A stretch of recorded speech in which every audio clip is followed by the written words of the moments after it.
and it seems unavoidable even if we change our path. At this point, she turned to Noah as if to explain further. Our path.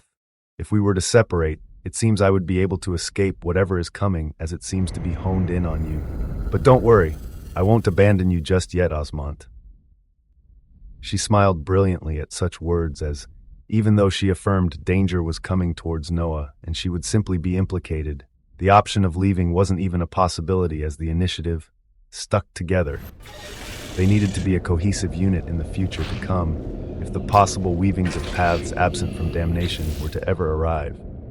So Sona knew that she would never abandon Noah, no matter what. At such conviction, Noah looked deeply into the eyes of this mesmerizing woman as before any other weavings could unfold. In a close distance, a mere light year away from their vessel, a massive wave of teleportation exploded. With it came the sweeping auras of two terracosm stage entities that instantly covered trillions upon trillions of light years all around, their eyes blinking in stupefaction when they found signs of life merely a light year away. And when they further focused on these signs of life, incredulity and excitement welled within these two terracosm stage entities as wondrously. It was the target they had been chasing for the past day. Along with the sweeping of their auras, existence congealed instantly all around as the raucous laughter of a martial king rang out alongside it. "Haha, Noah Osmont. The fucking effort it took to find you!"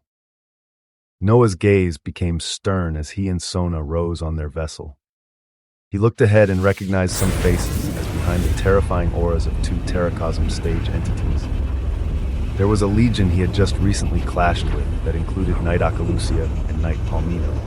There was even the cause of Alabalam gazing towards him with incredulity, as he truly couldn't seem to believe a seed like him was currently where he was. The forces of the Imperium had arrived, and in tow were two terrifying terracosm stage entities, as they really sent two big bosses without sending minions to simply die in numbers. Chapter 3035, Causality. 2. Incredulity. This was what Alabalam felt as he floated in the midst of Imperium legions while looking at the distant figure of Noah. Was that really the seed that caused havoc within his past Vitalis domain? Someone who should have only been in the gradations of extremity? So why was it now that in mere days, his body shone with the distinct purple grandeur of a teleos stage existential dominium? How? Alabalam wanted to understand. He wanted to know the root cause of how things ended so spectacularly for him. He wanted to, but at this current stage, he was only considered a small piece of the puzzle. A single booming word echoed out from the smiling martial king of Cappadocia, Rapiriel, that caused the Imperium legions he brought to instantly disappear and reappear in different points of space light years away. The knight commanders holding codexes of extremity, shining with brilliant light as barriers of golden light bloomed all around them rapidly. Even Al-Abalim could only grit his teeth and move among the Teleos stage knights within the legion that Knight Commander Akalusia led. He couldn't even speak at this stage as, how times had changed. The only players deserving to even speak were two terrifying old men at the very forefront, who vibrated with waves of omniversal authorities while glaring towards the distant visage of Noah, and by the look of green-gold hair, a Sanctus princess with him in tow. They stared towards the encirclement with sharp eyes as in the hands of the Sanctus princess, a freezing icy sword appeared forth. BZT! Tendrils of opposing light seemed to clash between their line of sight. The eyes of the Sanctus Princess and Noah Osmond were locked onto the aged eyes of Martial King Rapiriel and Archon Basilius Alderon, two young-looking entities with unfathomable beauty, against two old men whose golden locks of hair ran over their shoulders like ancient hermits. It was a unique contrast as Archon Basilius Alderon smiled with a veiled sense of satisfaction and cruelty as he stretched his hands. Around a few thousand light years here, the existential Imperium blockade enacted by the exclusive existential extremity authority of the Imperium has been established, not allowing even a terracosm stage entity who doesn't have the authority of the Imperium to pass through. The legions that had moved to the surroundings were all for this purpose. Alderon didn't say, but all knight commanders were holding their codexes of extremity and connected to the Imperium knights within their legions. to also allow the flow of an omniversal authority to further reinforce the Imperium blockade. And for it to even be broken, all Knight Commanders would have to somehow be killed before it could be opened. And even then, there were the two of them to deal with. Basically, we won't be leaving here anytime soon. And since it did take much effort to find you, I do want to solve some of the mysteries surrounding you. And what the fuck made you so bold as to attack members of the Imperium? The way! Archon Basilius Alderaan began succinctly as beside him, Marshal King Reparial smacked his lips while shaking his head, his intent bright as his body began to buzz with brilliance. You get more talkative in your old age, Alderaan. Is it because you're seeing the pretty face beside him? Brats like these need to be killed first, and then have the questions asked later. Their records will tell the story. Marshal King Reparial was much more straightforward. He already began to gather the influence of omniversal authorities as beside him, Archon Basilius Alderaan languidly began to float towards Noah and Sona as his eyes showed countless veiled weavings. Noah and Sona looked at this unfolding scene as Noah's pairs of wings were already buzzing, analyzing the danger present and the possible weavings of battle that could unfold when beside him. Sona tilted her head while gazing at the dazzling folded barrier that would even stop Terracosm stage entities all around them. She then raised her brows towards the terrifying Marshal Kings ahead as her intent weaved out. Shouldn't old men like you be retiring? There's an existential nursing home somewhere with your names on it.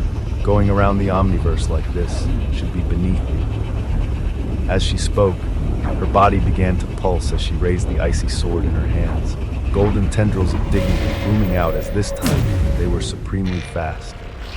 Her eyes became cold as they gazed at the mocking look on Archon Basilius Alderaan and the careful visage of Marshal King Imperial. And also, to keep me in any cage, those holding it up must ask themselves, do they have more dignity than me? Her sword hummed, and her dignity was expressed as a flash of golden light that illuminated everything. Instantly, the face of Knight Commander Akalusia and all other Knight Commanders holding codexes of extremity changed drastically, as the very existential extremity of dignity was expressed in a horrific way by Sona. A golden light blared as it questioned whether they had more dignity than her, and since the answer was no, crack! The codexes of extremity were the first things that shockingly splintered in half. A golden sword flash of dignity blooming before the bodies of the commanders holding these books.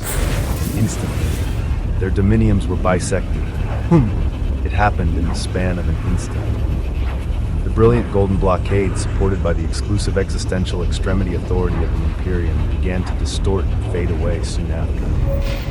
The Imperium Knight Commanders cried out as some of them had their bodies cut in half, while others like Knight Palmino were bleeding from their orifices as they grasped shattered and stopped codexes of extremity. It was a shocking scene, as only now did they see that above Sona, there was a taut weaving of an omniversal authority already influencing her actions.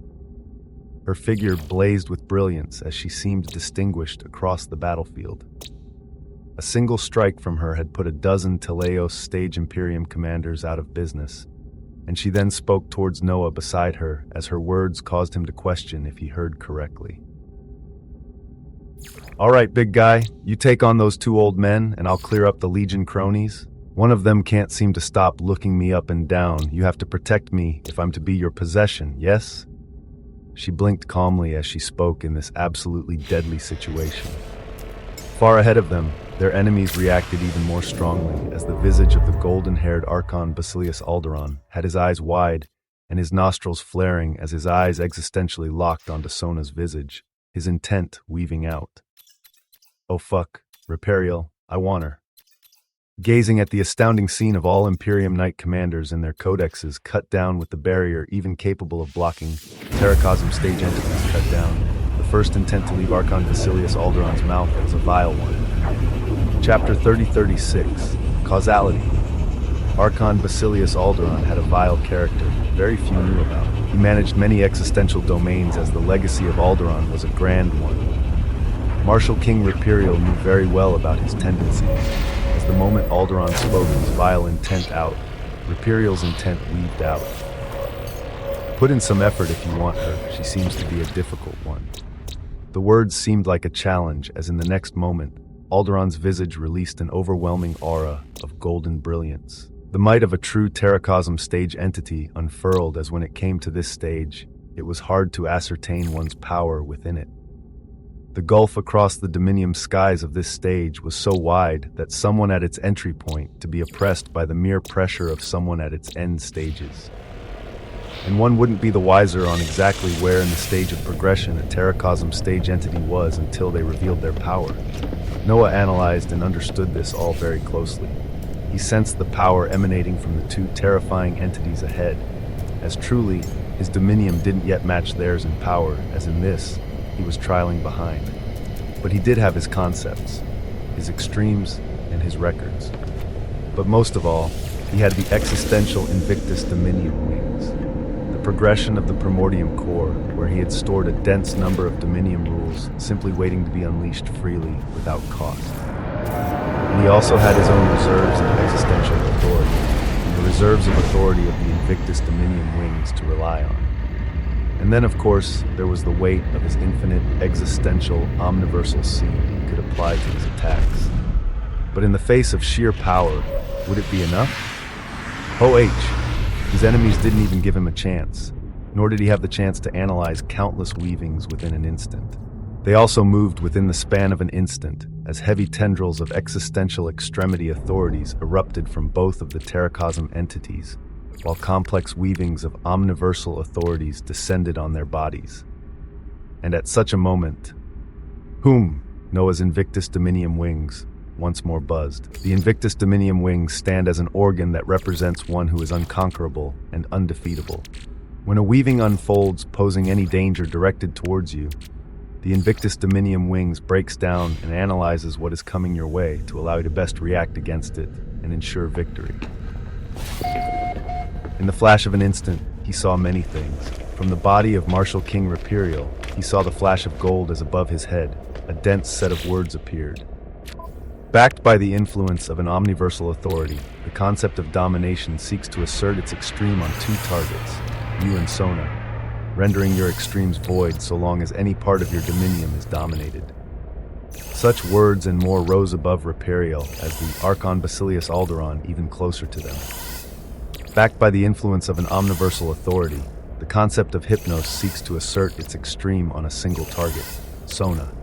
It seeks to hypnotize her existential authorities, dominium, and everything within her existence as if it were still under her control.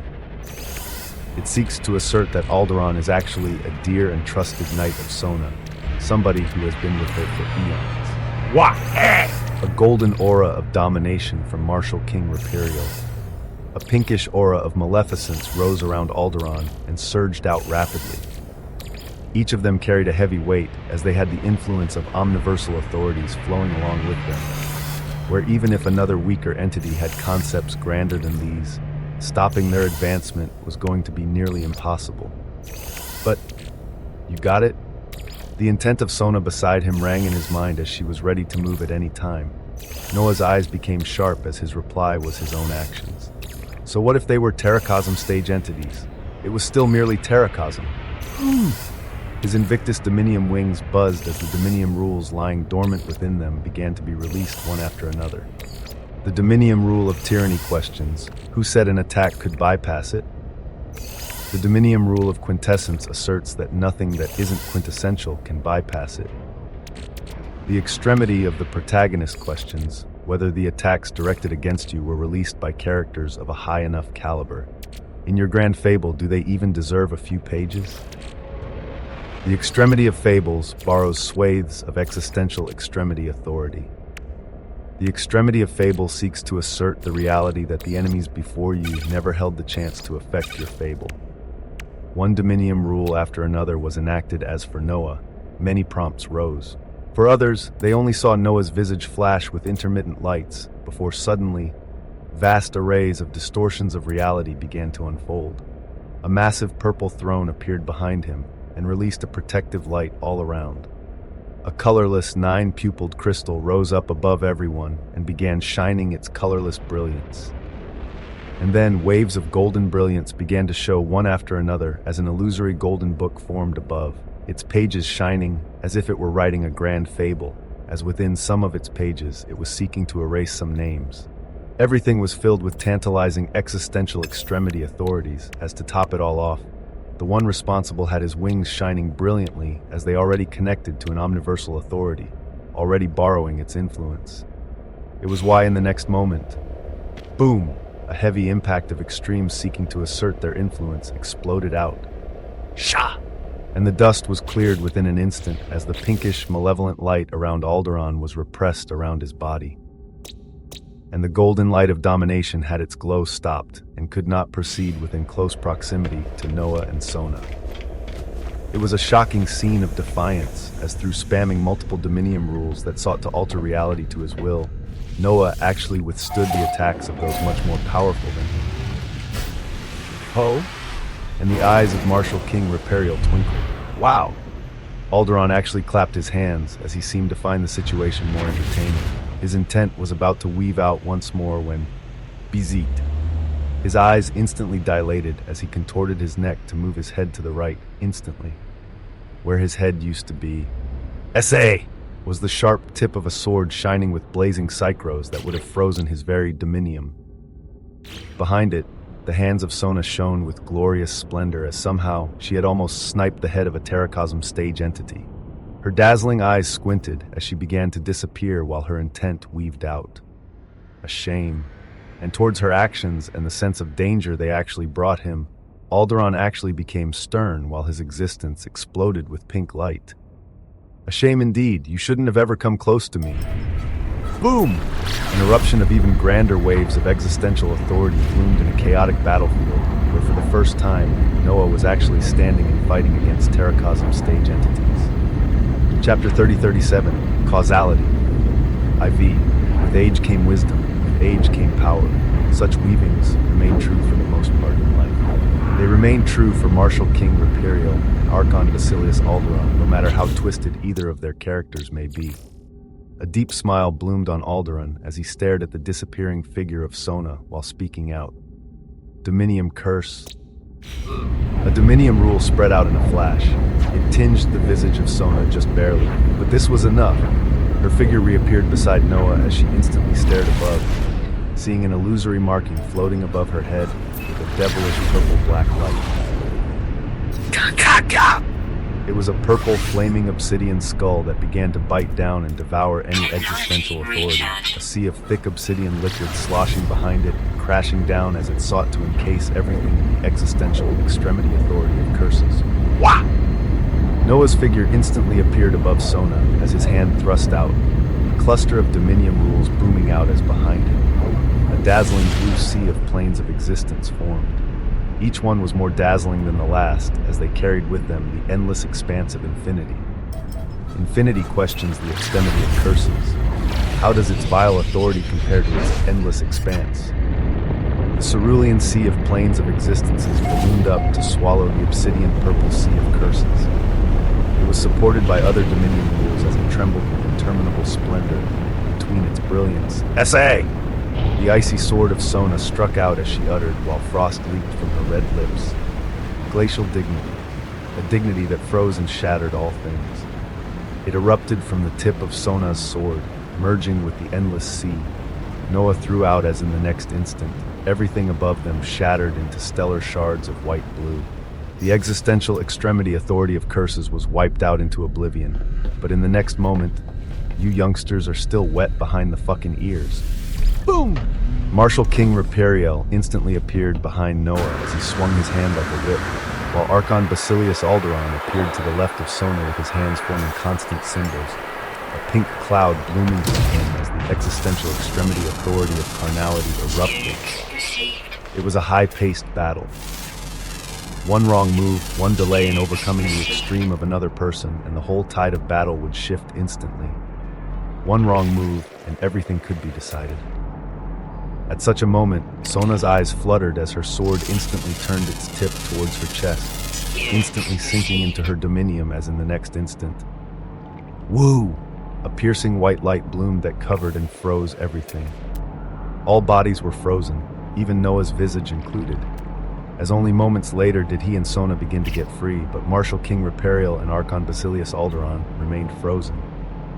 A heavy and costly Dominion rule of Psychros was utilized, as the brilliance in Sona's eyes was a little dimmer, her hand slowly moving in the frozen space as she yanked the sword tip from her chest and swung it towards Archon Basilius Alderon, who still emanated vile pink clouds of existential authority.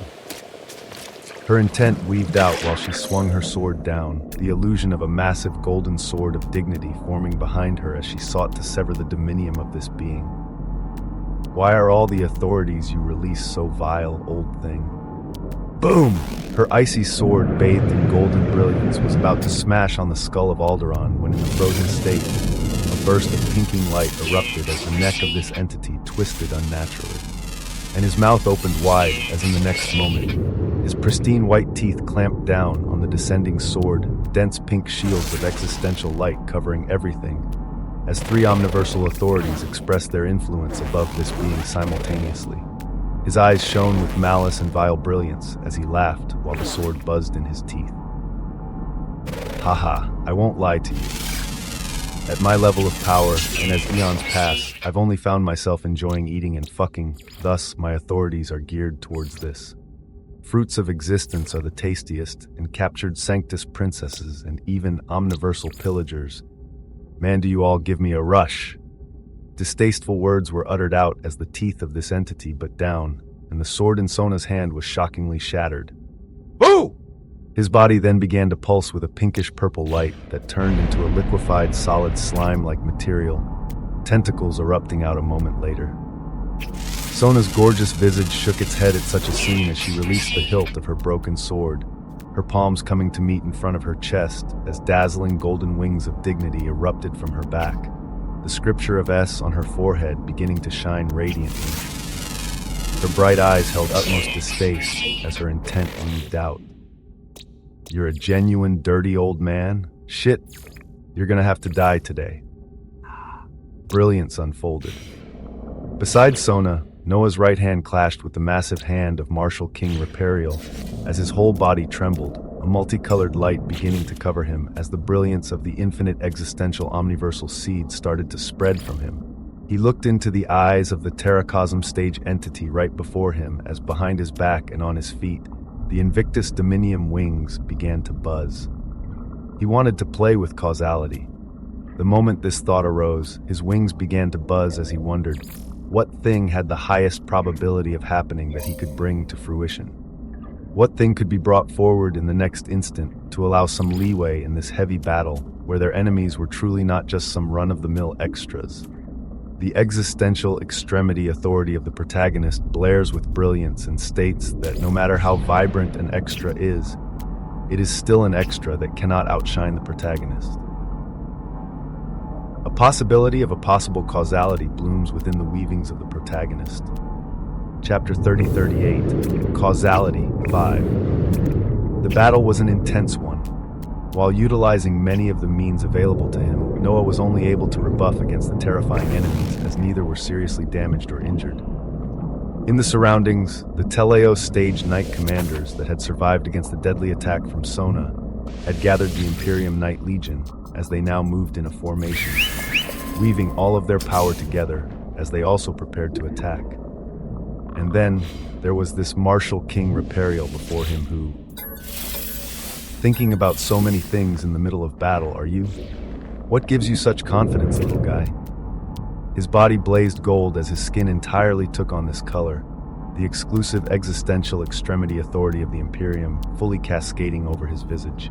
Layers of the influence of omniversal authorities also supported him, as he seemed like a staunch and unbeatable golden entity, his hand that was swung like a whip down at Noah, bearing down with even greater pressure as Noah's hand holding against it began to vibrate. The existential extremity authority of the body states that even though its dominium is not here, its extreme remains unfettered and unbroken. His own body began to vibrate with a multicolored sheen. He pondered on the weavings of the protagonist as his Invictus Dominium wings began to buzz, intent on showing how they couldn't be conquered. But at such a moment, weavings from Sona began to flow into his mind. These dirty old fools seem a little more sturdy than they should be, and this battle will take a ridiculously long time, even if you start pulling out one or two surprises from here. The unbound visage of Sona sent such weavings as Noah replied back succinctly. Resources are the things I lack the least, as in a prolonged battle, I will always come out on top. But what is the alternative?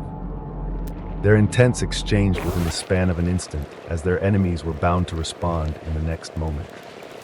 But Sona had already been connected to the weavings of an omniversal authority as she laid out a possibility. Let's make it as chaotic as possible. Our original plan was to continue on this path towards the Imperium for the twins, but if we change things a little and go towards another place, I know exactly how things can become truly chaotic. Oh?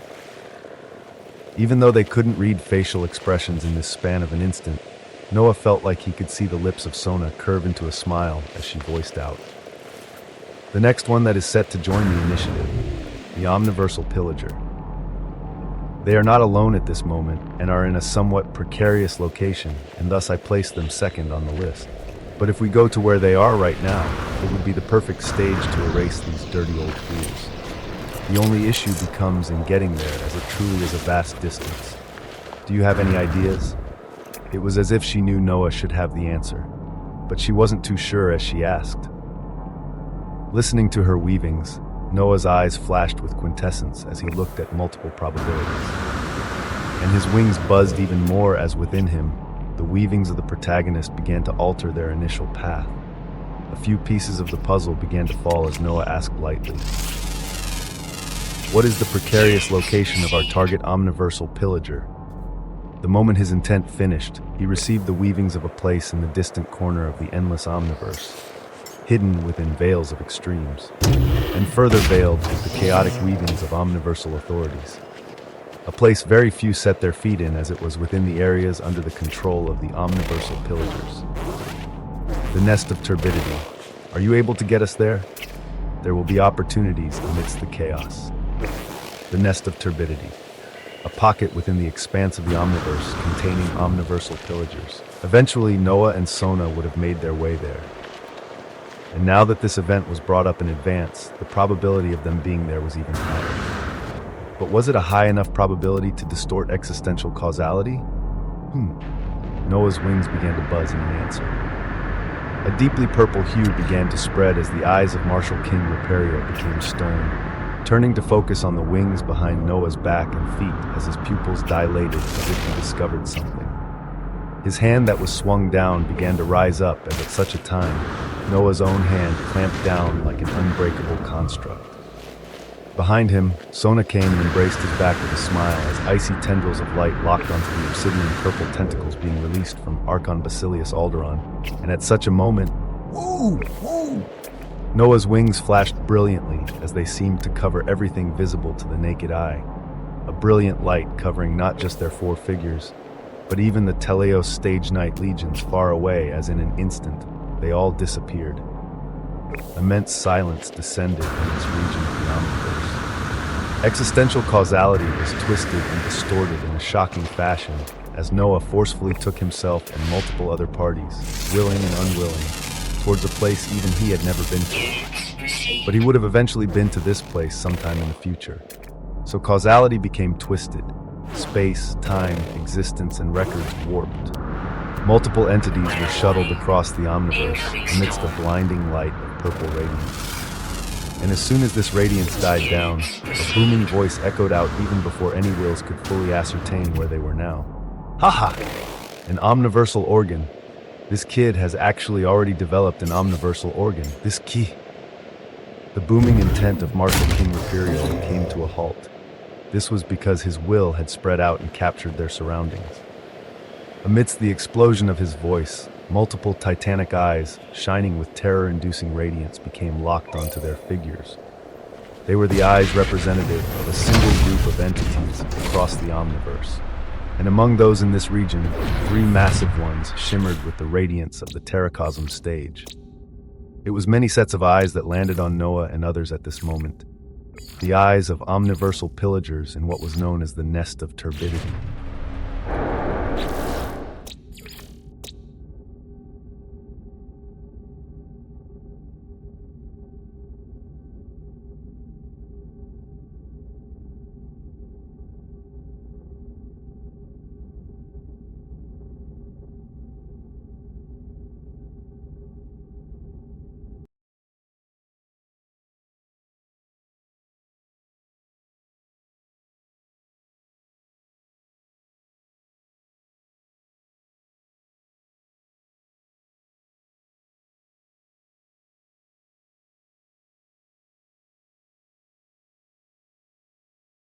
Chapter 3039, Little Beast. It was a moment of immense silence, as if neither side could believe what was currently happening. Within the nest of turbidity, thick obsidian rivers flowed as they only added to the feel of a deluge of heavy, dark, existential extremity authority. There were dozens of Teleos stage entities who took the forms of various beastly abominations strewn about, with the central of the nest of turbidity having three entities taking the spotlight. One was a beast with the head of a squid, but the lower half showed 9 thick and furry obsidian legs fit more so on an ox. The other seemed like a massive predatory fish that had a long appendage sticking out of its head, this appendage holding a luminous singularity at its end as it allowed light to shine on it. Its horrific face and jaws that swirled with thousands of jagged teeth. The third entity had the form of a starfish at its center. There was the face of an exceedingly gorgeous woman. It was currently staring at them with the same stupor that Marshal King Rapiriel and Archon Basilius Alderon stared with. A moment after, Marshal King Rapiriel stated with surprise that Noah had formed an omniversal organ.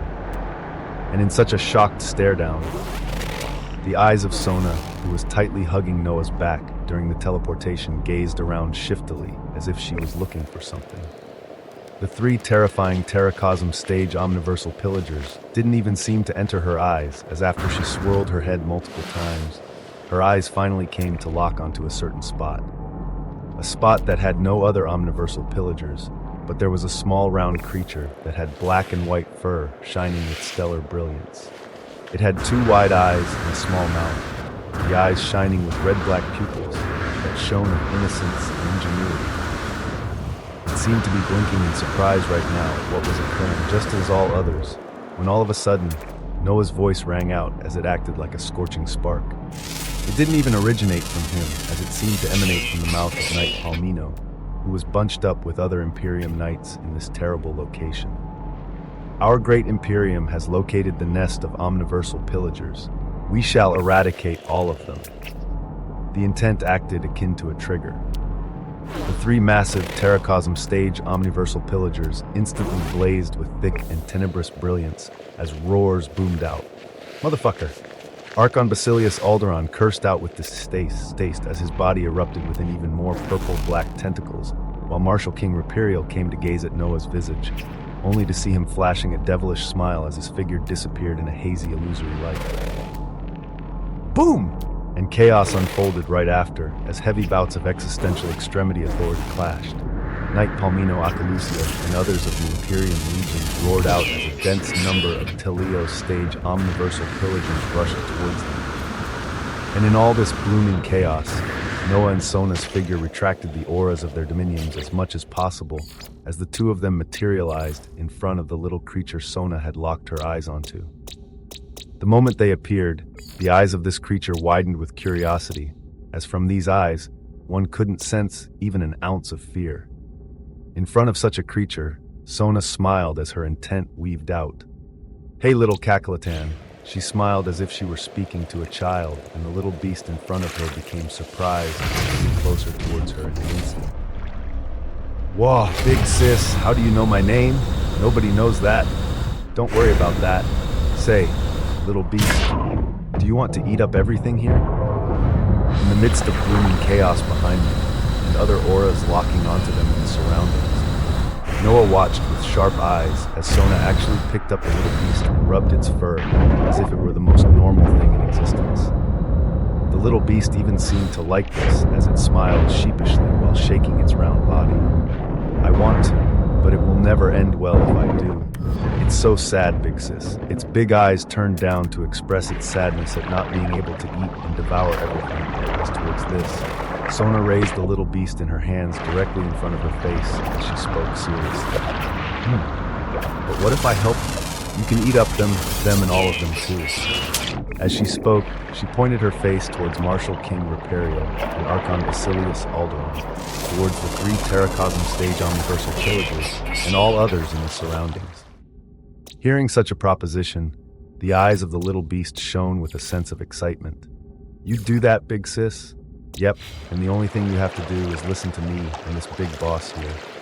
Sona pointed towards Noah behind her as the little beast looked towards him and nodded while bouncing around happily. Okay, okay! Good. Now my foundation will not be as compatible with you as the big boss. So why don't you join up with him and begin eating things up? She took the little beast in her hands and pointed it towards Noah as the two of them stared at each other. Noah's senses were quaint as he could sense a terrifying amount of authority and mystery on the tiny creature. And the weavings of Sona flowed into his mind a moment later as she held this beast towards him like a present. The third member of our initiative. You're probably much more compatible with this little thing, so have a go with it. A simple proposition, one that Noah knew wasn't so simple as his weavings were buzzing while looking at this creature. Through these weavings, he began to see a glorious pathway form as his hand reached out, the bouncing fur ball in front of him shaking with even more excitement as it flew toward his right hand. Its round structure then instantly warped and became as pointy as a needle, sinking into Noah's palm and disappearing into his hand entirely. The temporary fusion with an unknown omniversal existential parasite has begun. Chapter 3040, Little Beast, a sec. Sona gazed at the scene before her carefully, while dignity began to blaze around her, akin to flames, actually attracting the eyes and wills of the Teleos stage entities nearby, and those who were hiding close to them, ready to sneak attack them, also became visible. She let out this small brightness at this moment because they had to get a grasp of just how terrifying the little beast would be, especially if it was fused with someone else who wasn't her. When she had fused with the little beast before, its physiology was much more complex than the current her, as she couldn't utilize it with great efficiency. After all, at this point, she had only achieved the Terracosm stage and wasn't even at its peak. Her Dominium soul was the strongest, with her body being much weaker as its complexity was much less. During the fusion with the little beast, in the possible future weavings she observed, her whole body would bulk up in size to accommodate the complex weaving, her skin turning tenebrous and taut as the limbs the little beast used to initially fuse with her body turned into an amalgamation of thousands of tentacles. These tentacles moved to latch onto and devour anything they came across, as much of Sona's beauty and grace was taken away during the fusion. Over time, the transformation wouldn't be as drastic as within the possible weavings she saw over time. While she became stronger, she became less susceptible to changes on her own weavings and existence, until the only change that occurred was her fair skin turning a caramel color. Noah's foundation should be much different compared to the current her, as how drastic of a change would he exhibit initially. She watched expectantly, and she continued to watch. But why wasn't the man before her undergoing any change at all? What Sona was currently seeing was much different from what Noah was experiencing, with many prompts rising the moment that the little beast was allowed to enter his hand. Little Caculothin. It was stated that it was an unknown omniversal existential parasite. What followed thereafter was even more stunning. The weavings of the unknown omniversal existential parasite are innumerable and complex, being capable of acting as a catalyst that speeds up or slows down the rate at which existential processes across one's weavings flow. They require an equally complex host to attach to in order to fully express their power as an omniversal catalyst. He felt the weavings of this entity streak across his existence, akin to millions of lines of data, akin to the complex weavings of omniversal authorities he had observed before. But the tendrils of data, the weavings of this creature, were much simpler, even though they were just as complex. They permeated across his existence and came to attach themselves at a cellular level, shimmering with a black and white light as a moment later. Noah heard a voice within his mind. "Big boss, I'll get started here. Bear it as best as you can and we can have fun." The little beast spoke to Noah as if to prepare him, as if it knew no entity could have their body easily handle what it was about to do. Hum! And Noah's existence became lit up and catalyzed at a fundamental level as his Dominium soul instantly brimmed like an unfathomable engine. But his cells were akin to stout and immovable stars that only shone brightly at this process, and they didn't creak or tremble at the complex weavings of the little beast fused to them, because they were part of a tremendous foundation. They were made up from the blood of an unfathomable lineage, the lineage of the existential omniversal emperor. Whoa, the shocked voice of the little beast rang out. Big boss, why is everything in here so sturdy? Why is wah? Like a curious child, the little beast had begun asking questions when the process of fusion truly started off. And just as Noah began to feel a feedback from the little beast, it also began to undergo its own changes while bound to Noah. The compatibility between you and the unknown omniversal existential parasite has exceeded all established parameters. Your dominium has perfectly accepted and amplified the catalytic process of this entity. Your Invictus Dominium wings grant passage after analyzing the source of the unknown omniversal existential parasite. His pairs of wings began to buzz and glow with ecstatic power, and your existential processes are being catalyzed. The rate of existential resource regeneration has increased by a factor of 10. The regeneration of the authority of the Invictus Dominium wings has increased by a factor of 10. The cycling, manifestation, usage, speed, and utilization of all existential extremity authorities and linkage of omniversal authorities has been increased by a factor of 10. Multiple dazzling prompts arose as even more seemed to be coming, all parts of Noah's existence becoming catalyzed as a single prompt shone much brighter than the rest. The capability of Omniversal Absolute Eater can now be expressed through your right hand by communicating with little Kaki. Omniversal Absolute Eater. Such a ridiculous capability arose as Noah's dominium felt like it was constantly being pumped by enhancers. At such a moment, the intent of Sona rose with doubt beside her. Hey, did the fusion not work? Why aren't you bulking up and changing? He blinked at her questioning as his visage remained ever so glorious, his wings and skin even beginning to shine with more majesty and dignity. Sona seemed to have caught on a little here as her pupils began to dilate. Don't tell me your foundation is so ridiculous and more complex to the extent that even after an omniversal parasite merges with you, nothing about you changes.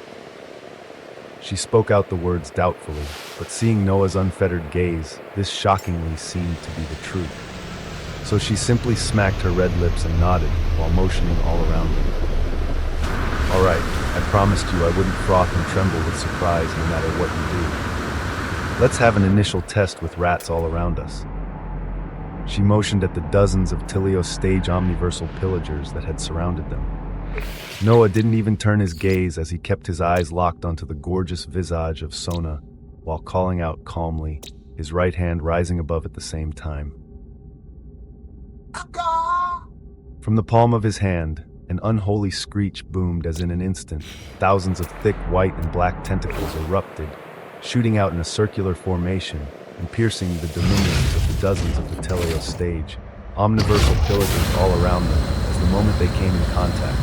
Whop! The tentacles retracted while miniaturizing and swallowing everything that they touched. Out of all the Telios stage omniversal pillagers targeting them nearby, none could be seen anymore. And within Noah, waves of authority and prompts exploded. Chapter 3041, Catalyst 1. It was a scene of utmost horror. His body was becoming ever radiant, akin to a seething engine, and his raised right hand shot out thousands of tentacles at shocking speeds that bypassed the dominiums of Teleos stage omniversal pillagers before dragging them all onto his open palm. Massive creatures with tentacles, segmented bodies, and other variations of monstrosities all found their bodies becoming smaller while disappearing within Noah's palm. And once they were in it, crackle! A force of absolute authority began to break them down as their dominiums cracked and splintered within that same instant. Any entity unable to resist or overcome the pull of the omniversal absolute eater will have the weavings of their records, extremes, and existence devoured within the span of an instant. 59 Telios stage entities have been devoured and broken down by omniversal absolute eater. The omniversal authority of velocity has been triggered by the catalyst that is Kakula.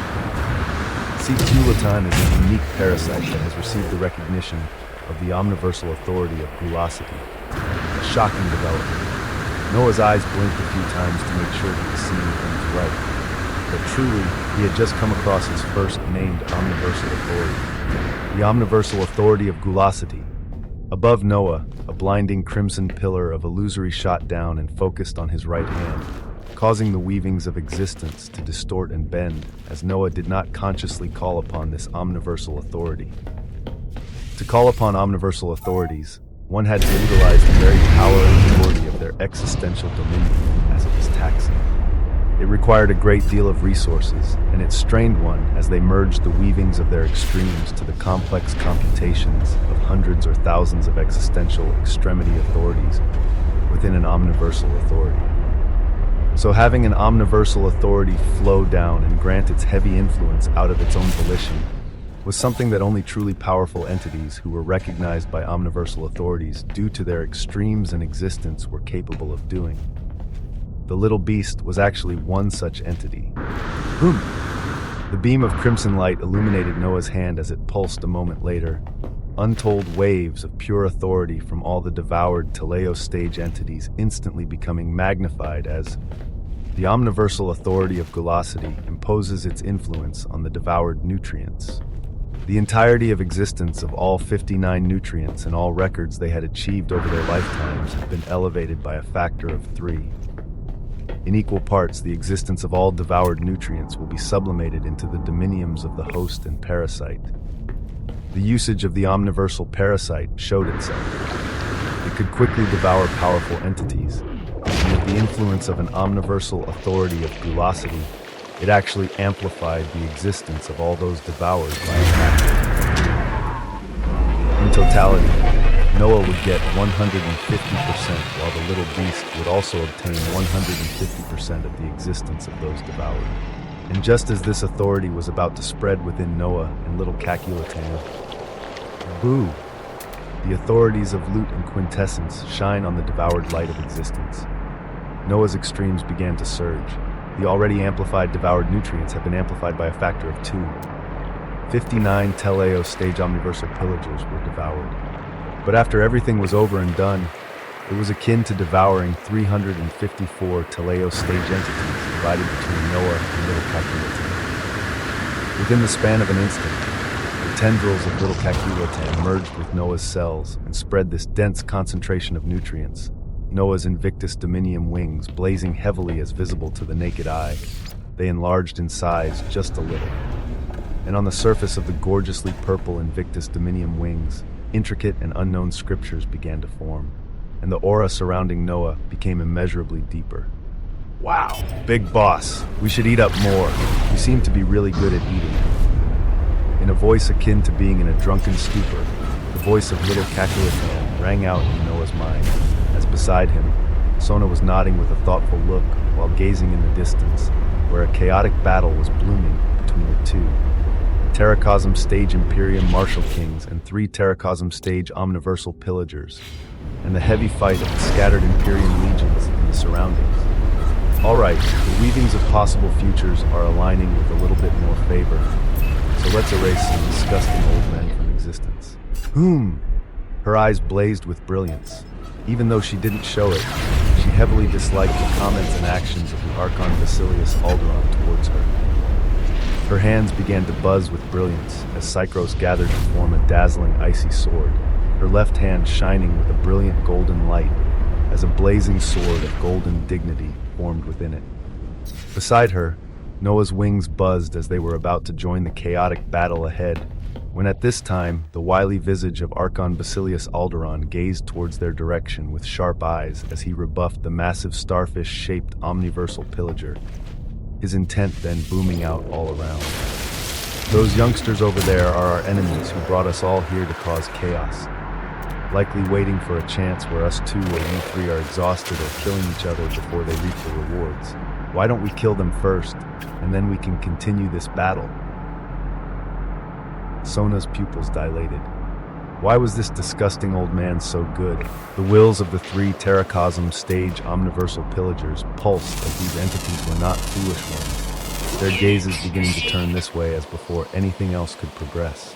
Shing, wings flapped, and the glorious visage of Noah appeared behind the thick scale-like exterior of the massive starfish that had the face of an exceedingly gorgeous woman at its center, his hands holding a multicolored spear that carried the brilliance of none other than the infinite existential omniversal seed and the force of his own foundation, that was under the catalyst that was little Caculatan.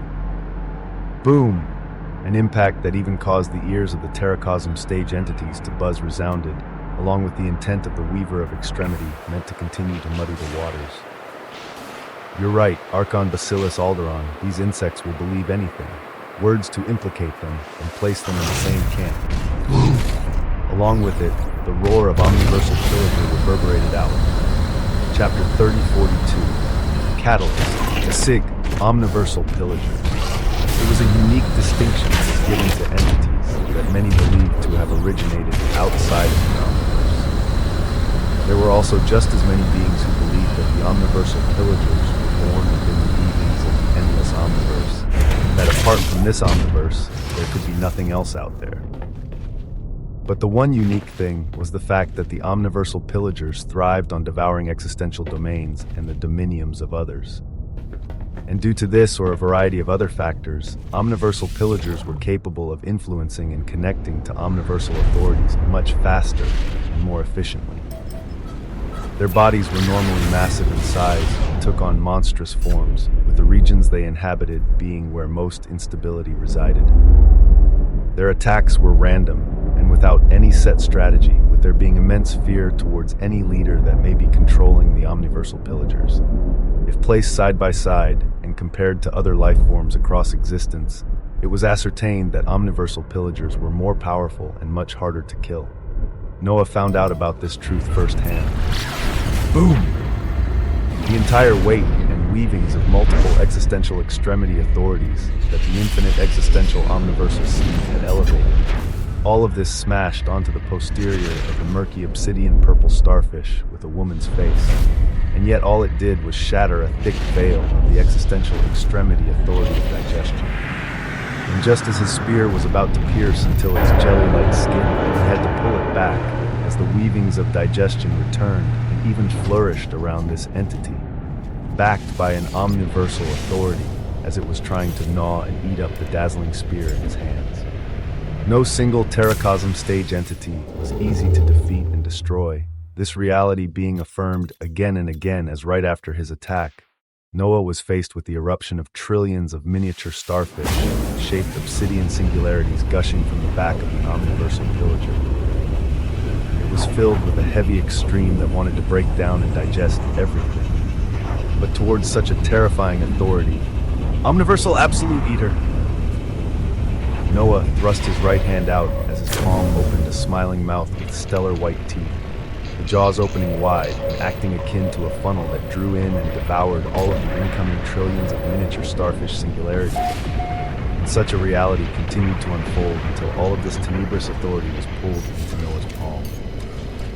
A dense convergence of existential extremity authority has been devoured and broken down by Omniversal Absolute Eater. The Omniversal authority of Gulosity has been triggered by the catalyst that is Ciulatan. The devoured authority has been elevated by a factor of 5 and has begun to spread across your existence to refill the reserves of all possible authorities. Noah's visage felt like it was getting full. His Invictus Dominium wings buzzed as a decent amount of their authority continued to be refilled. Noah observed all of this while also looking at the constantly changing battlefield, observing the figure of Sona appearing near Marshal King Rapariel and attacking the squid-like Omniversal Pillager opposite it, as if she was giving reinforcement to the invading forces. In all this, both sides threw heavy attacks and went all out, as in battles with Terracosm stage entities. Things could change within the span of an instant. Noah didn't like such a flow of events as he once more turned towards his Invictus Dominion wings. He wanted to see whether he could bring forth the existential causality of death. He wanted to know whether there was a high enough probability of the Terracosm stage entities here dying, and if he could bring this event forward to occur right now. So his Invictus Dominium wings began to buzz, and he looked at Marshal King Rapariel and Archon Bacillus Alderon. Neither of the two had an extremely high probability of death in the near future that Noah could alter the causality of. It was a ridiculous reality as these two old men were truly powerful, with Noah turning his gaze towards the Omniversal Pillagers to see where there was a high enough probability of their death. His wings shone brightly, and reflected a similar red light he saw on Raperial and Archon Basilius Alderon, and he saw the same light on the squid like Omniversal Pillager. His eyes brightened up. The fish like Omniversal Pillager that had an appendage with a radiant singularity at its head shone with a green light. Whether through him or Sona or the two Imperium Martial Kings currently in the field, it actually made it so that this creature had the highest probability of death in the very near future. The one to die first. Noah nodded at such a probability as he spoke lightly. Let me just bring your death forward a little earlier. He could sense that it would cost a great deal, to the extent that even with little Kikulatan catalyzing his processes and granting him immense waves of authority, he would be drained entirely. Even the conditions of allowing it to happen by bringing all parties here were rare. But since it held a high probability, he could affect its causality. If he could successfully pull it off, it would mean he would manage to kill a Terracosm stage entity himself by altering existential causality. His wings shone with astounding radiance and enlarged upwards. The eyes of all Terracosm stage entities were drawn to such brightness as at this point, the means of the Invictus Dominium wings could not be stopped. They could only unfold. You seek to effect a unique existential causality with the Invictus Dominium wings. An existential causality of death. When effecting existential causality to bring about the death of an entity in advance, an extra cost can be paid to cause the altered existential causality to unfold in unique ways known as existential Invictus fatalities. Chapter 3043, Fatality. 1. A unique reality presented itself with the latest usage of the Invictus Dominion wings, the alteration of existential causality that brought about the death of life forms, paving the way for something unique. Existential Invictus fatalities. Any existential causality that finishes with a fatality will have its subsequent loot increased by a factor of 2. Currently, 2 existential Invictus fatalities are available, the Severing Box of Mercy and the Infinite Blades of Quintessence.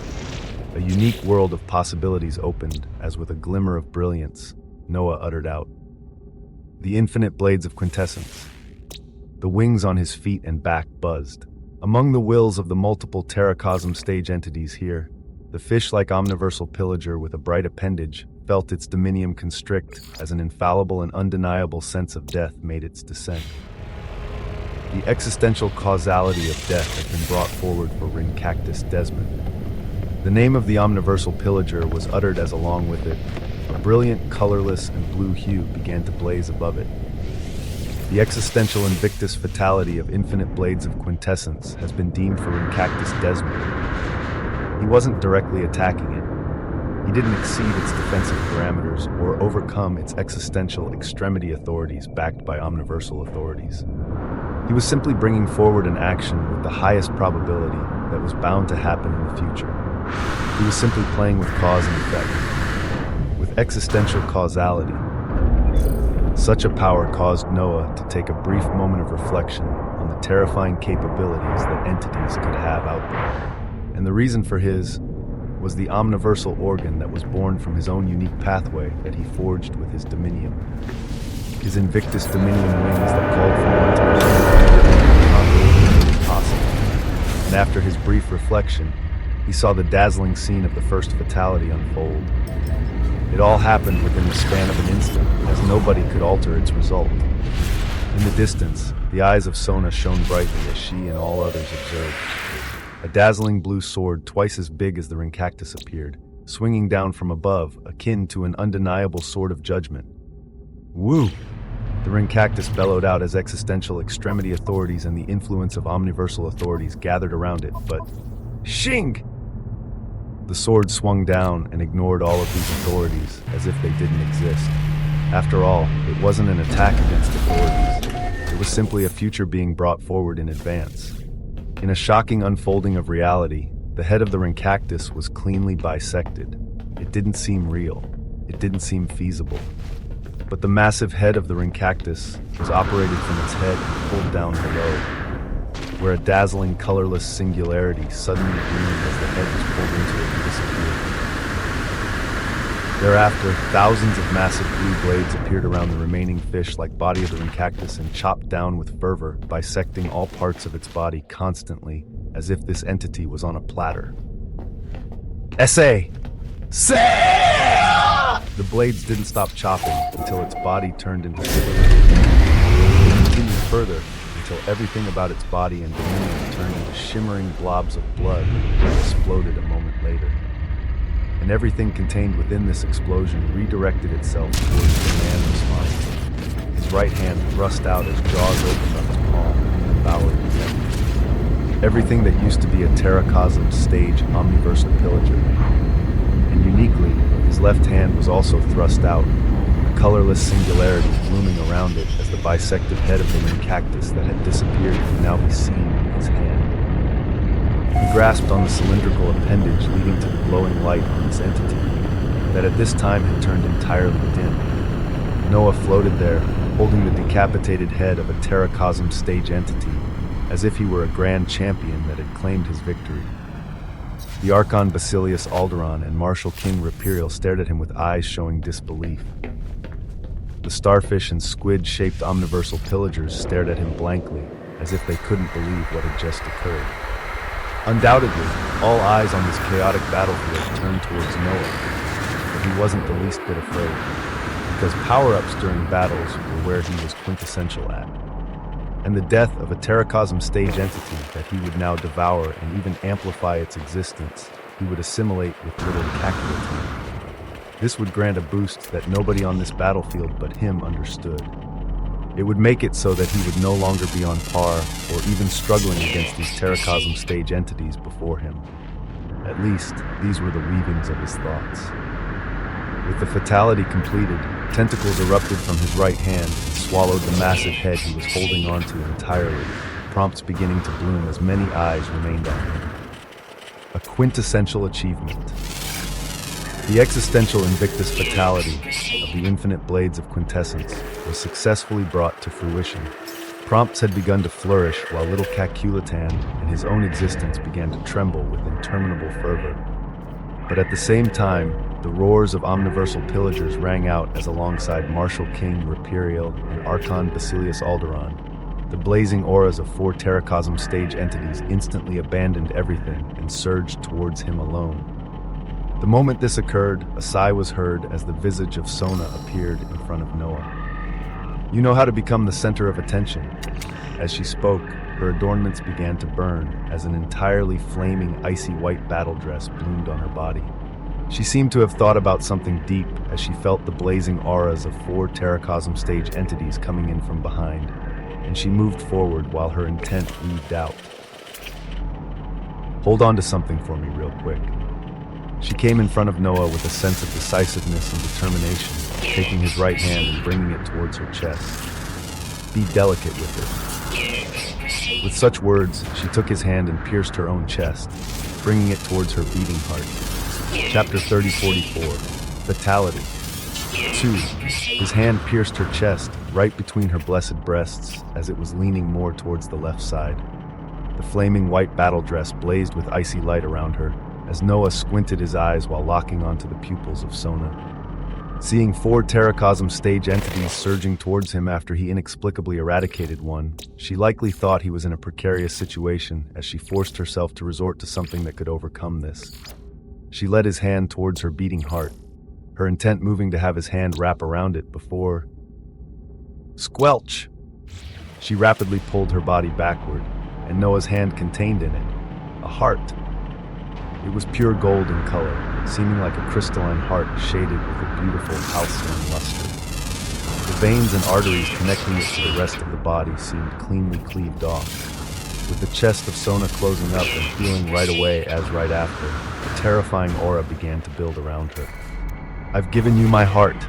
She spoke succinctly as her eyes blazed with golden, verdant, and icy blue light. Her visage was so gorgeous and vulnerable at this moment, as if she lay naked before Noah's eyes. Please, do not hurt me. Boom! With these words, authorities surrounding Sona and all around turned utterly wild. A beam of cerulean omniversal authority twisted space and came to cover her entirely, her pupils entirely disappearing as her eyes became icy white. And from her body, waves of immeasurable frost instantly erupted to cover everything within the nest of turbidity. Even the figures of the 4 rushing Terracosm stage entities and the remaining Imperium legions battling with Teleos stage omniversal pillagers. Everything became frozen. Regardless of what it was all frozen. On her forehead, the écriture of S blazed into blue flames as an aurora of 2 pairs of butterfly-like wings unfurled from Sona's back. 2 icy blue blades burning with icy flames appeared in her hands, her gaze becoming increasingly apathetic as this being moved without a heart. And her gaze turned towards the 4 incoming frozen Terracosm stage entities, whose bodies had already begun to buzz and free themselves. She shot towards them like a free bullet. Even Noah was surprised at the progression of events as he looked at the glistening golden heart in his hand, unique weavings rising in front of him in the form of props. You have been granted the authority to grasp the omniversal organ, the existential Fidelis Dominium Heart. What? The Fidelis Dominium Heart is extremely delicate, the low pressure of unknown scale being capable of crushing it in case it is not properly protected. By obtaining the Fidelis Dominium Heart, you have lifted the restrictions and limitations of its owner.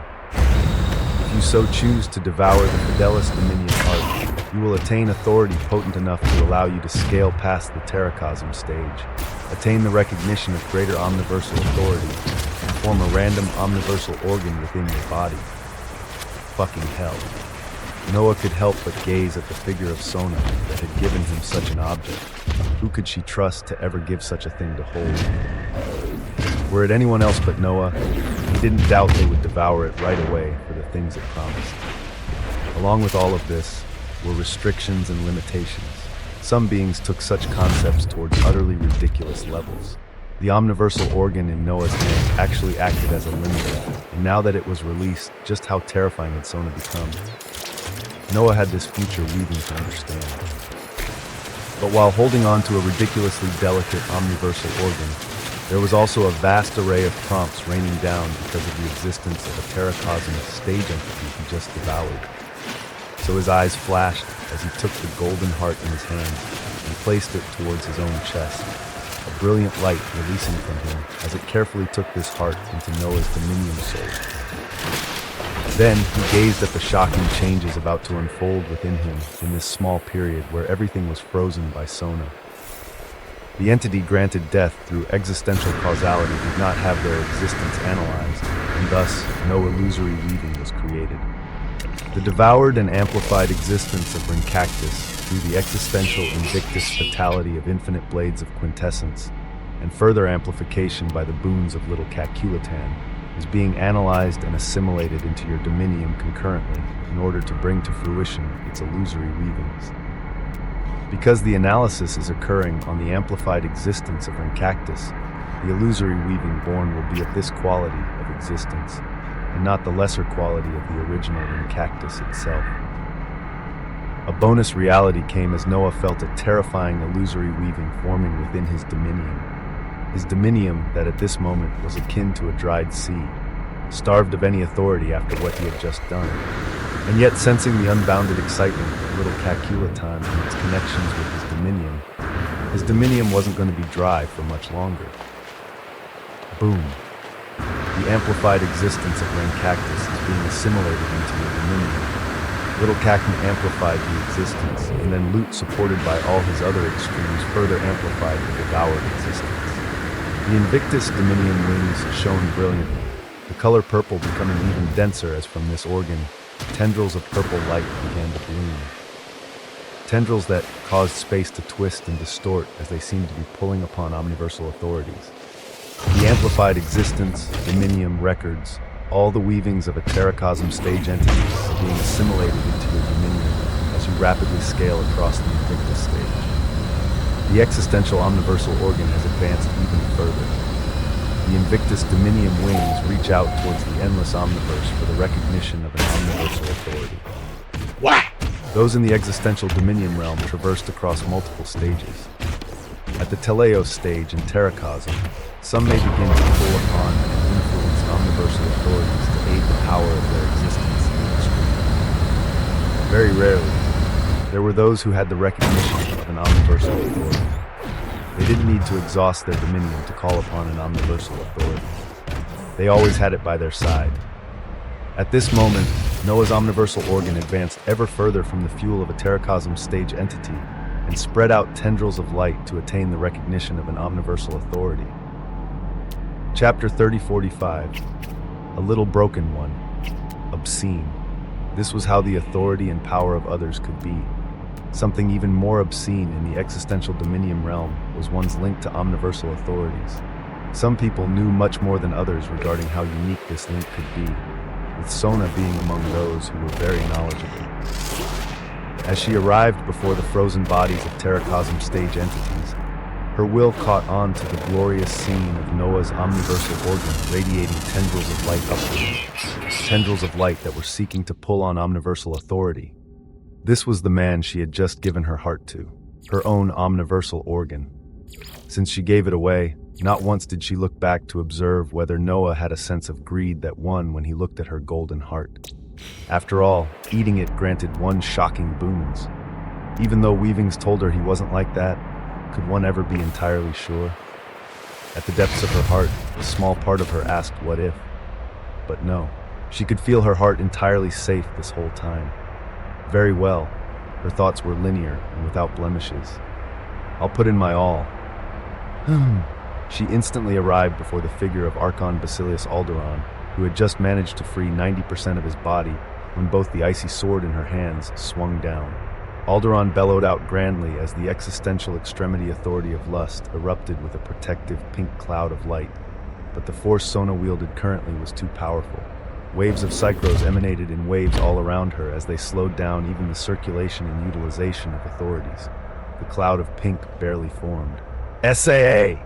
The two icy swords swung down and cut through the heavy golden terracosm dominium barrier, freezing everything it touched.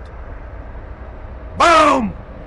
A singularity of glacial impacts bloomed right after as shockingly a half-frozen visage of Archon Basilius Alderon with his body cut into 3 pieces could now be seen. His expression was one of shock and a sense of fear as horrifically a grievous injury now coursed across his dominion. Who was he? How many eons worth of accumulation of fruits of existence and power did he have? He was a notch above any terracosm stage entities out there, as only Martial King Rapirial came close to his capabilities. For him to be hurt so greatly by a young bitch like this, to the point he felt fear and all his authorities were currently frozen as her sword came down again. Outrageous! His anger allowed his lust to burn. But even that wasn't fast enough. The freezing swords of Sona came to irreversibly damage his dominion once more, as his authorities weren't reacting. Vile creatures like you deserve to die in even worse ways. The intent of Sona blazed around and descended with her sword as true trepidation dawned on Archon Basilius Alderon. But in this period of peril, a golden bastion of light came down to block the deathly sword. The visage of his old friend appeared, Rapirial intervening as even with his intervention, boom! The golden bastion of the Imperium was shattered. Rapirial was pushed back while holding on to the injured visage of Archon Basilius Alderon, the authority of omniversal authorities surging around them as these 2 old men stared at their opponent. A beam of cerulean omniversal authority was constantly cascading around her freely, as this was one of the main reasons her extremes seemed unstoppable right now. The influence of a greater omniversal authority. The fear and trepidation within Archon Basilius Alderon slightly eased with his friend by his side as his heavily injured dominium rejoined itself. Both of them becoming extremely serious as they knew at this moment they were fighting for their lives. They had come across too terrifying of an anomaly in their search for Noah Osmont. And just as things seemed so supremely dark, with the relentless visage of a gorgeous woman bathed in an icy light surging towards them without fear, her figure was stopped once more as she pointed her swords left and right. The pointed tip of the massive body of the starfish-shaped omniversal pillager was on one side, and one of the many limbs of the squid, like omniversal pillager, was on the other.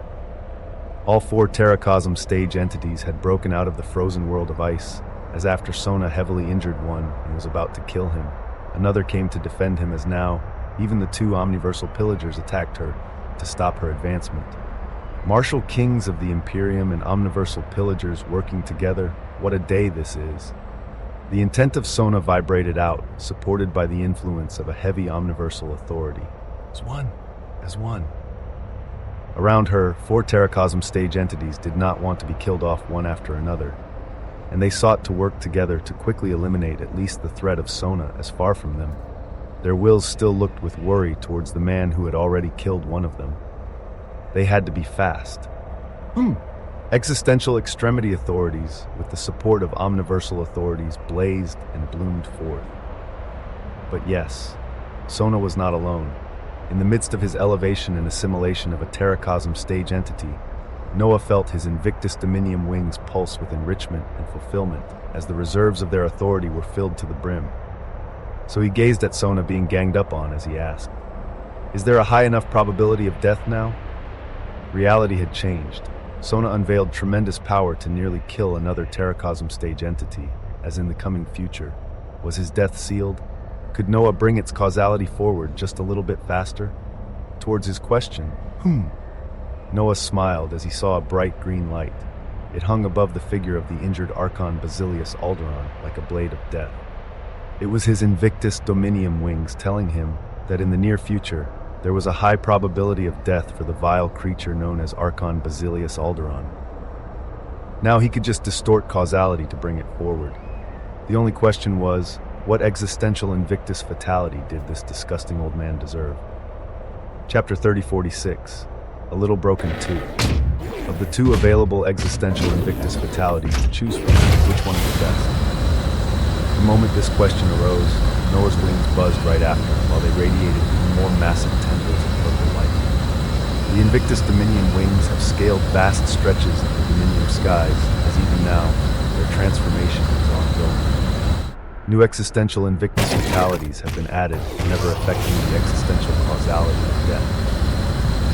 The existential Invictus fatalities of Gang of Tyranny, the Coffin of Kronos, the quintessential Iron Maiden, and Firestarter have been added as those available to him. The amplified existence of a Terracosm stage entity was not for show. Their weavings flowed into Noah's dominions and powered up his extremes alongside it, every part of his potential and power being expanded as he wasn't alone in this. Even as he was focusing on the prompts of the task at hand regarding the existential Invictus fatalities, there were other prompts he was receiving relating to Little Caculatan. For the first time, Little Cacan is devouring the amplified existence of a Terracosm stage entity. Little Culatan had begun its metamorphosis towards a Terracosm stage dominion, the 3rd member of the initiative. Its existence was a unique one as it was benefiting itself just as much as it was benefiting Noah. But Noah filtered out of these prompts and others to focus on the buzzing of his wings and how they could alter causality. Let's bring forth the set death of this great Archon Basilius. It was akin to a snowball effect. The first death of a Terracosm stage omniversal pillager allowed for the next death. And after the death of Alderaan, would that not make it even more likely that the remaining 3 Terracosm stage entities would have a high chance of meeting an early end? It was a terrifying reality. Even Noah clicked his lips at such an obscene capability. His intent weaved out as he communicated with his wings, sensing the obscene amounts of authority he had to spend on someone as powerful as Archon Basilius Alderaan, as even with his elevated Dominium and Invictus Dominium wings, he would have 30% of his authority remaining after this. But the cost was paid. Amidst the worried gazes of 4 Terracosm stage entities surrounding Sona, who constantly had Noah under watch, they observed the wings on his feet and back shine again before their light flashed to eclipse the whole nest of turbidity. And each of them bellowed out with their own authorities as they all understood the power of a developed omniversal organ and how hard it was to defend against it. They had just seen what happened to the ring cactus. They didn't want to be the next entity to go through that. But the existential causality of death has been brought forward for Archon Basilius Alderaan. Existential causality twisted and distorted. Being defended by Martial King Repariel, Archon Basilius Alderaan instantly raised his head upwards as his face turned ashen. The existential Invictus fatality of Gang of Tyranny has been deemed for Archon Basilius Alderaan. Gang of Tyranny. This was the existential Invictus fatality chosen by Noah for Archon Basilius Alderaan. As the moment it was determined, booming rays of multicolored light descended around this target. No matter how much authority he was radiating, the visage of Martial King Rapiriel protecting Archon Basilius Alderaan felt an undeniable repulsive force as his figure was pushed away from this area. Archon Basilius Alderaan came to be alone, his body bubbling with immense authority as at this moment. Dominion burn them! He felt the descending threat of death and actually began to burn his very existence for power. Rays of multiple omniversal authority were pulled towards him as he sought to resist. But how could one resist a determined future that was only being brought to occur early? Woo. As Alderaan gathered his power with urgency and fear, the existential Invictus fatality of the Gang of Tyranny unfolded. Different colored lights manifested around Alderaan as they came to form humanoid entities with Noah's devilish likeness. In front of Alderaan, the visage of Noah covered with the colorless brilliance of quintessence could be seen, but he was adorned in a colorless tank top and obsidian pants, his hands holding onto a colorless spiked bat.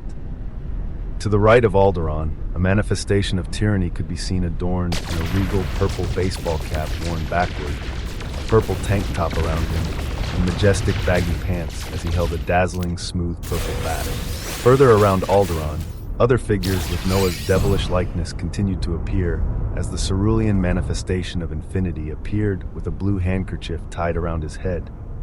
This handkerchief reflecting an endless sea behind him, as in his hands, a cerulean axe could be seen that he threw up and down. In another direction, the manifestation of Loot appeared as he was adorned in countless bejeweled items, his hands coming out and showing golden jeweled brass knuckles as the weapons of choice. The manifestation of the protagonist appeared as Noah in a white tank top and white pants, crouching far above like a gangster, as his hands held white slippers as the weapon of choice. Alongside this, the visage of Cheats actually appeared. Sleek in a golden white suit, Cheats had 2 assault rifles in his hands, loading semi-automatic submachine guns, railguns, nuclear warheads that seemed compact with singularities of cosmos and planes of existence, and even more unfathomable weapons. Multiple parts of Noah's extremes appeared and surrounded Archon Basilius Alderaan like a gang, with this esteemed entity erupting with all of his extremes and the influence of omniversal authorities, but Quintessence in a tank top swung his spiked bat to the right of Alderaan, while Tyranny swung his smooth bat from the left. The glorious pink and purple extremes of Alderaan, burning all around him and supported by omniversal authorities, seemed like nothing in front of his bat. They simply passed through them. It was ridiculous. It was unfair. Frankly, it was just a little broken. Crack! The 2 bats smashed at the same time, the head of Archon Basilius Alderaan becoming deformed and nearly shattering as a moment later, Loot appeared in front and swung his brass knuckles into the chest of Alderaan, the sounds of cracking bones and barriers of his dominium shattering alongside it. Even before anything else could be done, a cerulean axe swung down below and cleaved the legs of Alderaan. A pair of white slippers appeared from behind and smashed onto the back of this vile entity, causing everything to cave in. All the meanwhile, gunshots began to reverberate at a ridiculous rate, as from Cheats, a hail of bullets began to shred the body of Archon Basilius Alderaan, as truly an unfathomable scene played out. A scene of utmost unfairness, as it seemed like a gang beatdown was taking place, ignoring eons worth of hard work of a Terracosm stage entity, as none of his defenses did anything to prevent it. It was simply the alteration of existential causality. Chapter 3047, Insane, 1. The scene was carved into the wills of all those watching, whether they would live to ponder on and tell the tale, or whether they would join Archon Basilius Alderaan in the very near future. His existential extremity authorities did nothing against the ongoing attacks, with his mangled body continuing to get shredded by a hail of bullets from the manifestation of Cheats as before Alderaan could even rest. Boom, boom. A spiked bat, a smooth bat, brass knuckles, slippers, and an axe crashed onto the body of this being, as within the span of an instant, it became more and more mangled. Until finally, The manifestation of tyranny seemed fed up as he threw his purple bat upwards, his body jumping along with it before descending down in a dropkick with both legs that smashed right on top of Alderaan's head. And then the golden axe in the hands of Infinity swung at the neck of Alderaan, which had nearly been flattened with the force of the dropkick from tyranny, the head of Alderaan becoming cleaved cleanly as at such a moment. Quintessence was already in position with the colorless spiked bat. The spiked bat was swung with force and precision as it smacked onto the cleaved head, the mangled expression and visage of Alderaan with his dominium already destroyed being flung across space until it came to land in the left hand of Noah.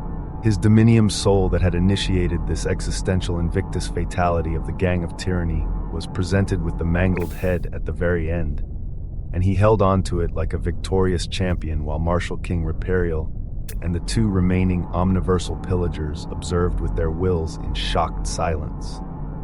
Noah then gazed at the head he held in his left hand with distaste, as an instant later, tentacles erupted from the mouth on his right palm that devoured it entirely.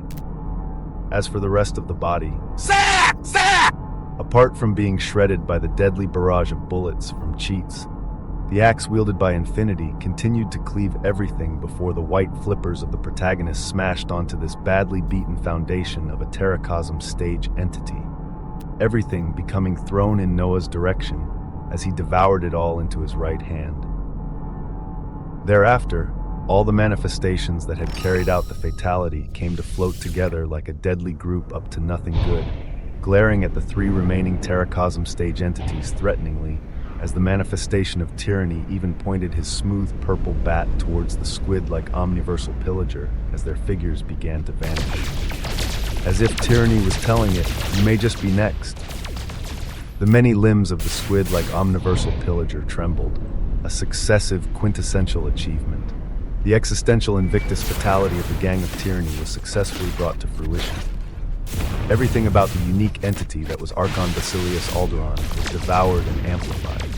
The leader of many existential domains, ruling over the legacy of Alderaan. Unfathomable Imperium legions led by Teleo Stage could move under his banner. His power as a Terracosm stage entity was a notch above the rest. And yet, the devoured and amplified existence of Archon Basilius Alderaan through the existential Invictus fatality of the Gang of Tyranny and further amplification by the boons of Little Caculatan is being analyzed and assimilated into your dominium concurrently in order to bring to fruition its illusory weavings. All he could be was the fuel for another entity, the fuel of the existential omniversal emperor. And as such a reality settled in, the visage of Marshal King Reperial became extremely ugly. His golden hair vibrated on his face as the exclusive existential extremity authority of the Imperium surged around his body. The ring cactus had fallen, and now Archon Basilius Alderaan had fallen. It wasn't hard to guess what would be happening next, as the power of the omniversal organ from Noah seemed terrifying, and the authority radiating from Sona seemed just as unfathomable as she was even currently moving right now towards them without skipping a beat. Marshal King Reperial stared at the starfish-shaped omniversal pillager and the squid-like omniversal pillager. An instant later, Shah! All three chose different directions and ran. Across the glacial nest of turbidity turned into a frozen wasteland by Sona. They were entities that had lived eons. For any who had lived such a long time, they valued life more than anything else with absolute certainty. Why remain in a reality where two Terracosm stage entities had already perished in shocking means? Such a reality was not an entirely shocking one, as the moment it occurred, Sona shot out towards the retreating Marshal King Reperial while her intent weaved towards Noah. You got the other two? A daring intent. One that Noah, who had begun to accept the amplified existence of Archon Basilius Alderaan, replied to just as daringly. Yeah. Along with his words, a prompt rose. The analysis of the amplified existence of Ring Cactus has been completed, and the illusory weaving of Ring Cactus is coming to fruition. Golden blue light flourished. A massive illusory construct of a deep-sea fish bloomed with a terrifying aura, multiple omniversal authorities gathering around its conception. Its scales shone with a deeply cerulean hue as in front of its head with thousands of sharp golden teeth. a long cylindrical appendage with its end shimmering with a dazzling blue singularity formed. The moment this illusory weaving appeared, it radiated a profound liquid gold light as its appendage lowered towards Noah, his command booming out. "Don't let it escape." Woo! With a flash of brightness, the illusory weaving of ring cactus disappeared towards the direction of the squid-like omniversal pillager.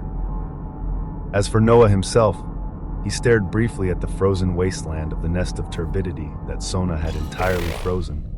Here, the figures of the dozens of remaining Teleos stage omniversal pillagers and the Teleos stage Imperium Knight legions remained frozen and unmoving, their wills alive but their bodies unable to escape the terrifying power of Sona. Chapter 3048, Insane.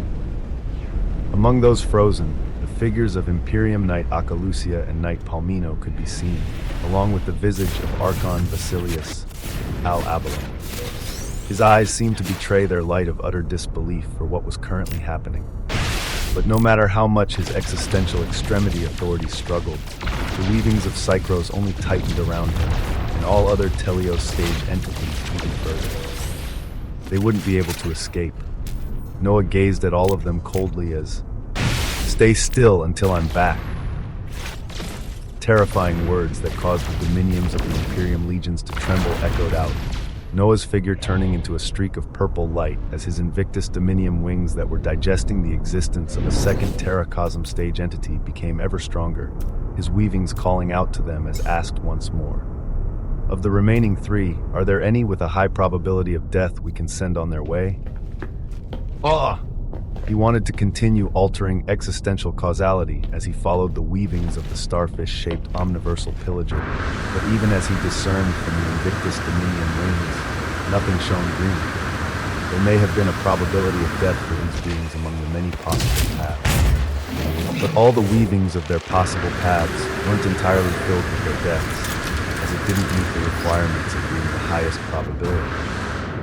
All three remaining Terracosm stage entities were the strongest ones. Sona chased after Marshal King Rapirial, as in time, his probability of death would likely increase until it met the requirements, and this would be the same for the squid-like omniversal pillager that Noah's illusory weaving of ring cactus was chasing, and the starfish-shaped omniversal pillager Noah himself was chasing. Wait, but Noah stopped in his tracks an instant later. He thought of a what-if, and he acted on it right away as he changed his intent and weavings. He formed a new purpose and intent, no longer chasing the starfish-shaped omniversal pillager, but instead adding himself to the chase of the squid-like omniversal pillager. And, boom! A green hue was instantly reflected in his eyes as the image of the retreating squid-like omniversal pillager instantly appeared in front of him.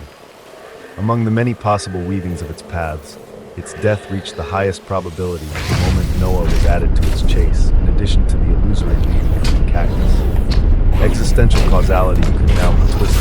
This was utterly insane. Noah hadn't even moved a step. He had only changed his intent to say that he would be chasing after this being.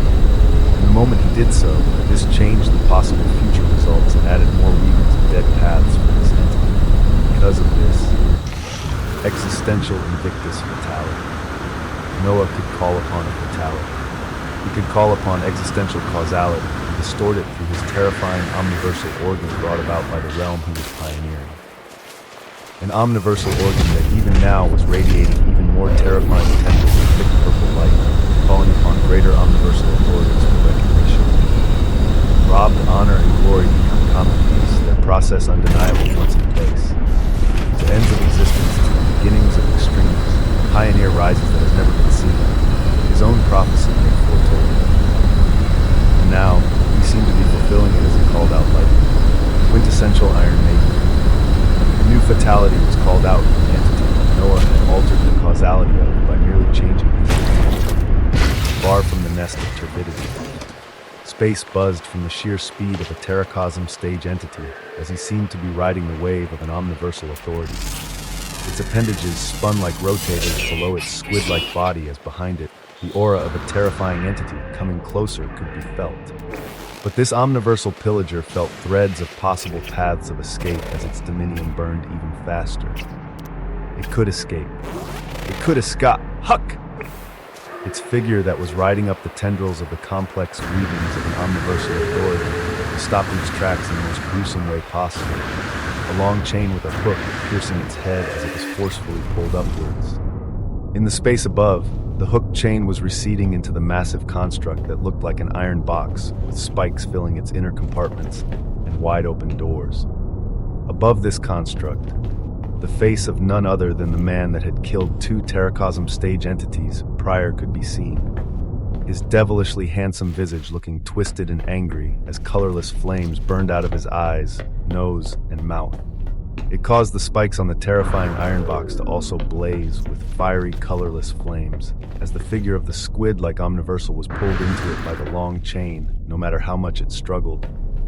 Squelch! Thousands of spikes were gouged into its body the moment it arrived in the quintessential Iron Maiden, its massive crimson eyes vibrating in shock and pain, as moments later, these eyes saw the spiked iron doors that were flung open close in rapidly as their flaming spiked would be directed towards all parts of its body.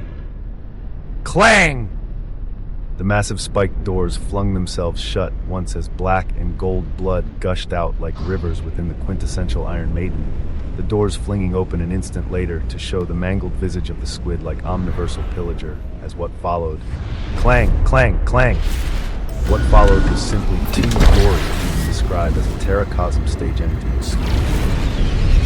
Its shattered dominium and existence, on the other hand, was constantly leaking out and disappearing into the folds of the Omniverse, as all of it returned back to a single entity. An entity who had wondrous prompts flowed past his eyes as he breathed out terrifying words. Just two more.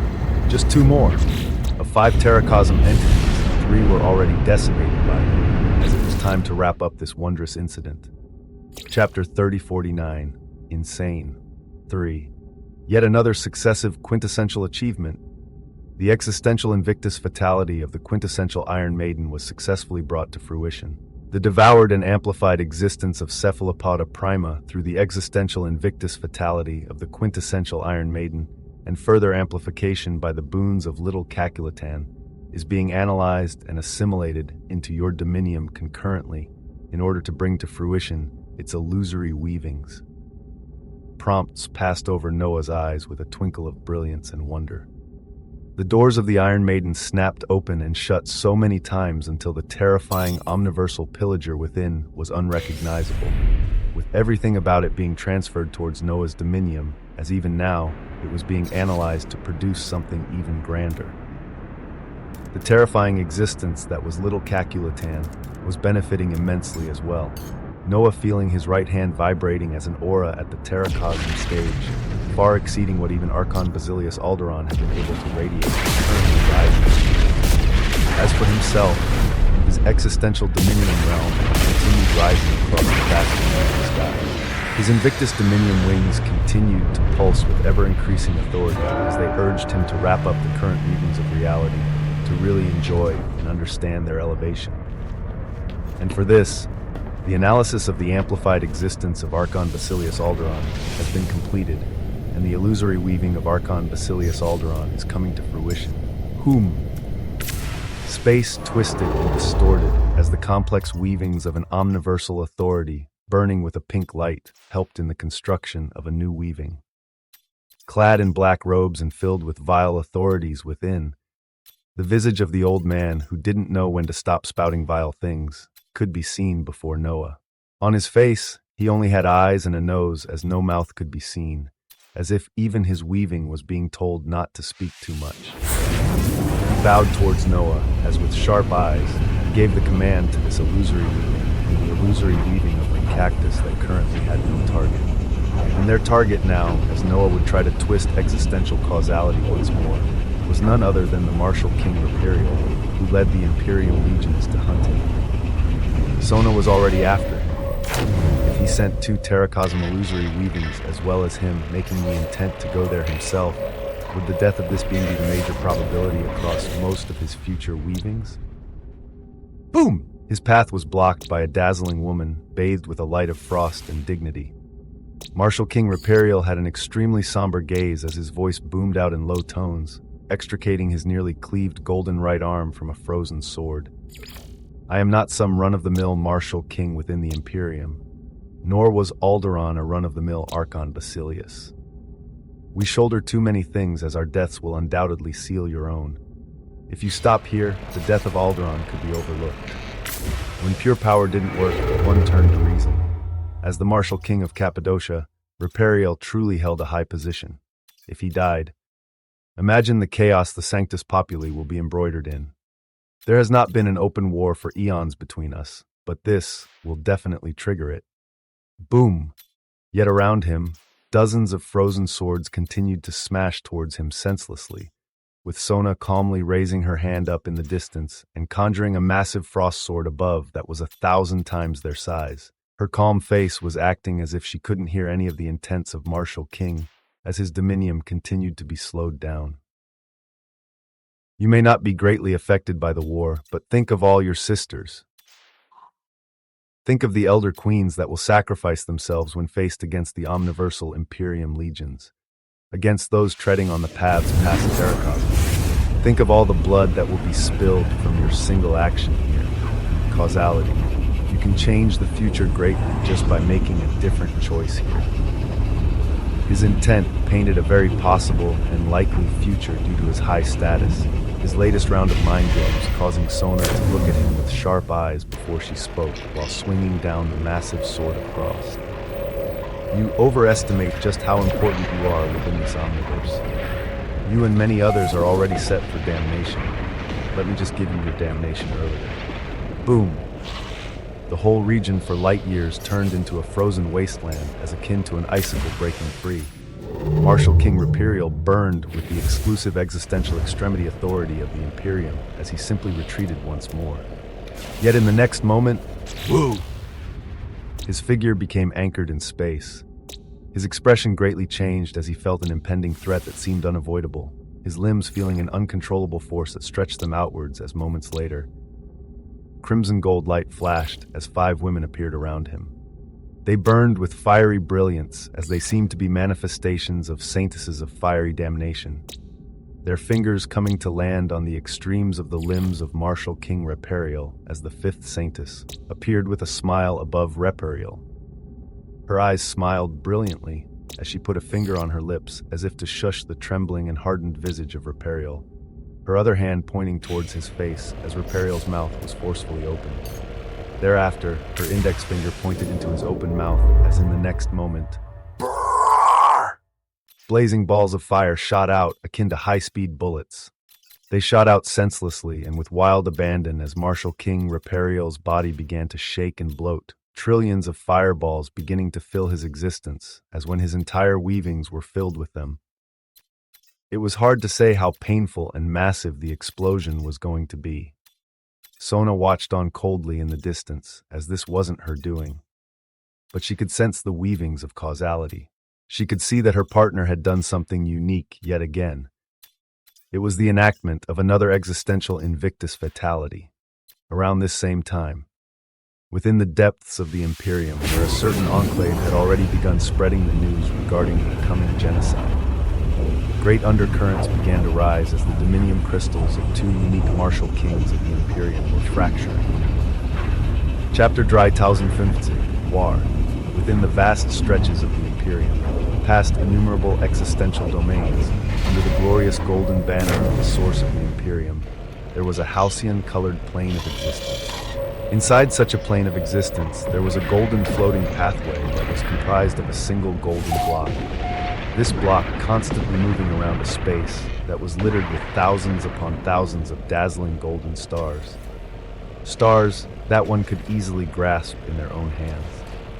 And yet these stars held austere brilliance and wonder as the regal aura of a Terracosm stage entity emanated from each of them.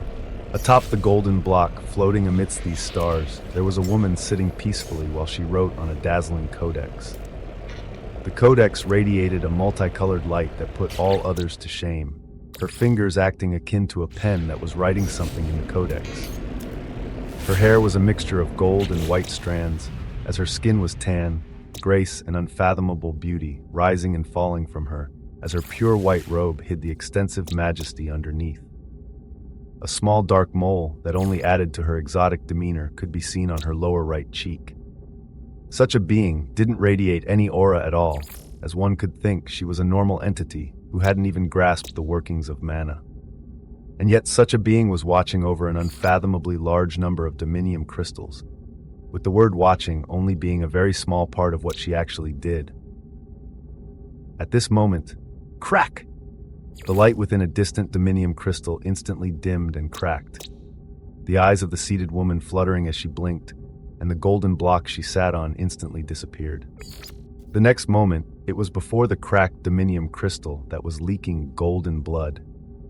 A crystal that the moment she saw, she furrowed her brows and tapped on its remnants. And in the next moment, illusory screens shining the last moments of the owner of this dominium crystal began to play out. The illusory scenes showed a scene that caused the beautiful woman to blink in surprise, as it wasn't one that you would expect to see. It was a scene of Alderaan surrounded by rough-looking manifestations that jumped him as if it were a gang beatdown. But the most unique thing the woman caught was how Alderaan's authorities were not even able to put up an ounce of defenses. An omniversal organ. Her voice was barely a whisper as she watched the scenes playing out, and she then raised the codex in her hands, closing it and opening it again, as when she did so, a page with the title of Archon Basila Alderaan appeared. She read on carefully before she muttered, "Last movements, tracking down Noah Osmont and his compatriots, the Sanctus Populi." Noah Osmont. The name rolled off her tongue naturally. She was about to continue reading when... crack! Another sound that caused her gaze to change bloomed as she had just gotten to the part where a few words stated that Archon Basilius Alderaan did not leave alone. The name on the page caused her gaze to change as she once more disappeared along with her block, coming to appear in front of a second bleeding crystal. At this time, her eyes blazed with multicolored radiance as she seemingly grasped the weavings of everything within an instant, her expression changing yet again as this time she sighed. "Why is it you?" In the leftover weavings of the broken dominium crystal, she had seen the image of a woman that she had landed eyes on since many years ago. A woman that appeared in certain weavings. A woman who should not have had a hand in the death of an Imperium Martial King, much less two. Sona? Noah Osmont. She uttered the name of the woman she would meet in certain weavings of the future, and the name of the man she had never seen before. Not even once over the past eon she had been living in had she heard anything about Noah Osmont. And now for him to appear with her. A small sigh escaped her lips as with a light of unwillingness she glimmered with a golden light, allowing a clone to appear that then teleported to a different location. In a darkly lit up space. The woman's clone appeared in such a space while reaching out towards a dull, transparent codex at the very center.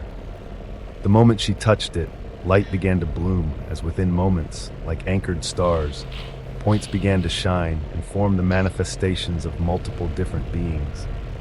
Their manifestations alone held a sense of interminable light and power as they totaled 81 in total, being a mixture of men and women as they all looked towards the woman in front of the transparent codex. Under the gazes of all of these important beings, the woman spoke succinctly while shooting out weavings of lights that went out to all 81 manifestations. Alderaan and Reperial have perished. Simple words. But they were words that caused the surrounding space to begin trembling chaotically, and moments after, first it is news of genocide, and now this. A deep voice boomed out and caused the nearby weavings of lesser omniversal authorities to tremble. It all lines up. Another voice chimed in. The weavings of the Omniverse always flow in the most optimum direction. Yes. Voices of agreement arose one by one. At the center of it all, the one who had relayed the news of the deaths of two martial kings closed her eyes as she knew what was coming. War. War. The voices were akin to drums decimating the surrounding space as they only continued. Before the Sanctus Populi, there were the Watchers. Before the Watchers, there was a certain existential omniversal lineage. At this point, the time has merely come for the Sanctus Populi to make way. As before, history will only repeat. Warm!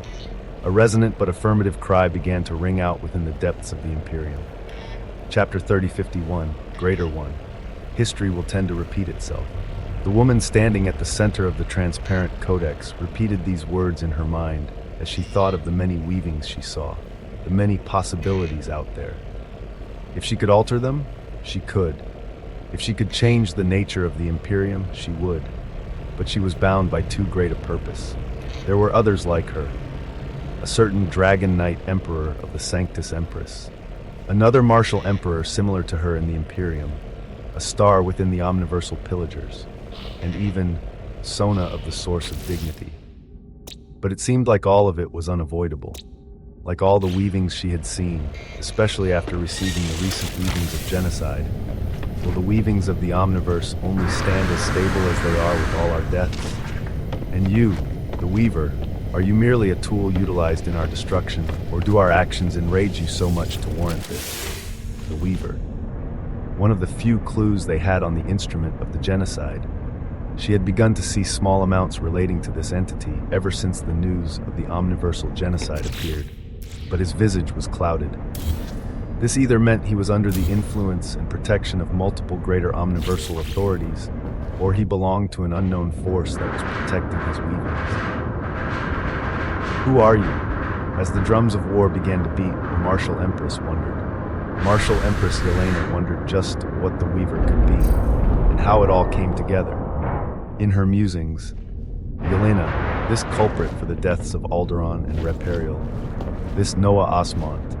A voice cut through the calls of war and came straight to Martial Empress Yelena as she turned in a certain direction that held the manifestation of an entity who seemed to be in his teens. And yet his eyes were filled with age as Yelena's visage bowed down slightly before replying. If we are to wage war against the Sanctus Populi, would they not also be swept up in it and perish along the way? She didn't want the unfavorable paths she had seen to unfold. She didn't want to see the shattered domains of so many beings. But against her wishes, no. Reperial was smart, and Alderaan was even more cunning. They must have not underestimated this enemy, and yet they still perished. This needs to be addressed by itself in the highest order. You will lead the legions of 10,000 eradication of this problem. Terrifying words boomed out as the eyes of Martial Empress Yelena slightly vibrated. 10,000 Terracosm stage martial kings. And even her at the forefront. Is this not a force equivalent to a battalion that would be directed towards the source of the Sanctus Populi? It was entirely overkill, especially if she were to lead. But against her wishes, the young visage of the manifestation she looked at only stared at her calmly while replying. Even against an ant, we must use the strongest possible force. Actually, I will send my existential omniversal doppelganger to join this expedition alongside you and ensure its success. Now, these words caused the pupils of Martial Empress Yelena to dilate before she voiced out sternly. Sir, you are one of the 81 pillars of the Imperium. Your glorious role cannot be jeopardized. I decide, Yelena. I will take on the role of gathering all weavings of him and those around him, their lineage, their thoughts, their likings, their homes, their loved ones. We will destroy all of these things first before they even know we are looking for them. By the time we even come across each other, it will be to give them the shattered dominiums and corpses of their husbands, wives, children, their entire lineages. Before they even know we are coming for them, all the weavings they are connected to will be destroyed. The words never finished. The entity that was one of the pillars of the Imperium was actually going to send something termed an existential omniversal doppelganger alongside Martial Empress Yelena to ensure the smoothness of a single operation, an operation intent on hunting down a few beings. Sensing the undeniable intent, Yelena kept her sternness as she bowed. As you wish. With this bow, a new reality was set in stone. Causality was twisted, and it now paved the way towards a single direction. In an entirely different region of the vast omniverse. Back to back, waves of successive quintessential achievements. The existential Invictus fatality of Firestarter was successfully brought to fruition. The devoured and amplified existence of Martial King Reperial through the existential Invictus fatality of Firestarter and further amplification by the boons of Little Calculator is being analyzed and assimilated into your dominium concurrently in order to bring to fruition its illusory weavings. Prompts after prompts come as Noah devoured his fourth terracosm stage. The amount of power his existence was accumulating because of all of this was so maddeningly potent that he had been able to utilize the authority of his Invictus Dominium wings to warp directly in front of the most powerful omniversal pillager that had made its escape from the nest of turbidity. "It is time to finish this," his voice calmly echoed out. The starfish-shaped omniversal pillager, the face of an exceedingly gorgeous woman, stopped and silently looked at Noah, as it didn't even gather any existential or omniversal authority. It stared at Noah silently, as within the next moments, the causality of death of this being would twist towards certainty, no matter how strong it was, as there would only be a single path for it. But at such a moment, there is something you cannot obtain even if my dominion and weavings lay shattered for you to peruse through. Something that even those above the terracosm stage would want. And its weavings will be lost at the most of my death. The omniversal pillager didn't beg.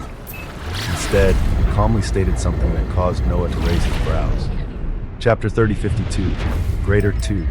The star-shaped omniversal pillager spoke its intent succinctly in order to escape certain death, and it didn't even move a muscle as around it. Shah! Illusory figures appeared one after another to surround it.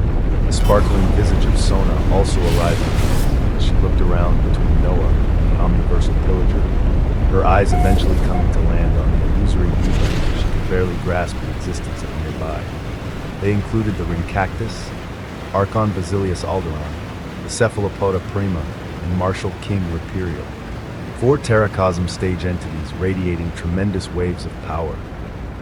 Meanwhile, Noah himself had his existential Invictus Dominion wings on his back and feet pulsing with interminable splendor.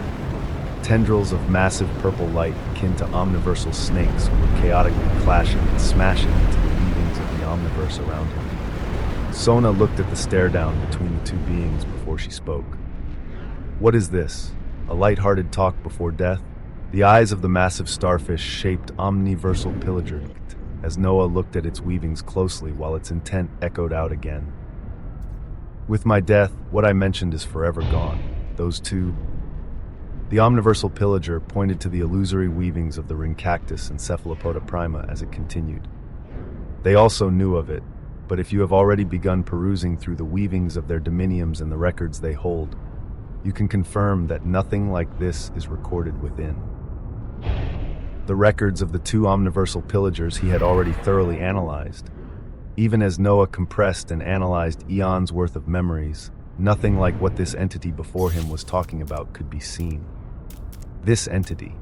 After observing its weavings, it was known as Asteria's Virgo. Noah smiled brilliantly under the purple light he radiated as he nodded. "Very well. You can trade your life for this information, but of course, you will have to bend the knee." Boom! Noah didn't get a chance to finish his words. His Invictus Dominium wings, that were feeding on so much potent existence, instantly exploded with trillions of thin tendrils of purple light. As the moment they did, the surrounding omniverse shuddered, as if these trillions of tendrils of light were coursing through the omniverse and spreading a message. They crossed this region and the nest of turbidity, and spread even further for an unknown number of light years. And not too long after, above Noah, space trembled as the complex weavings of lesser omniversal authorities and surroundings made way.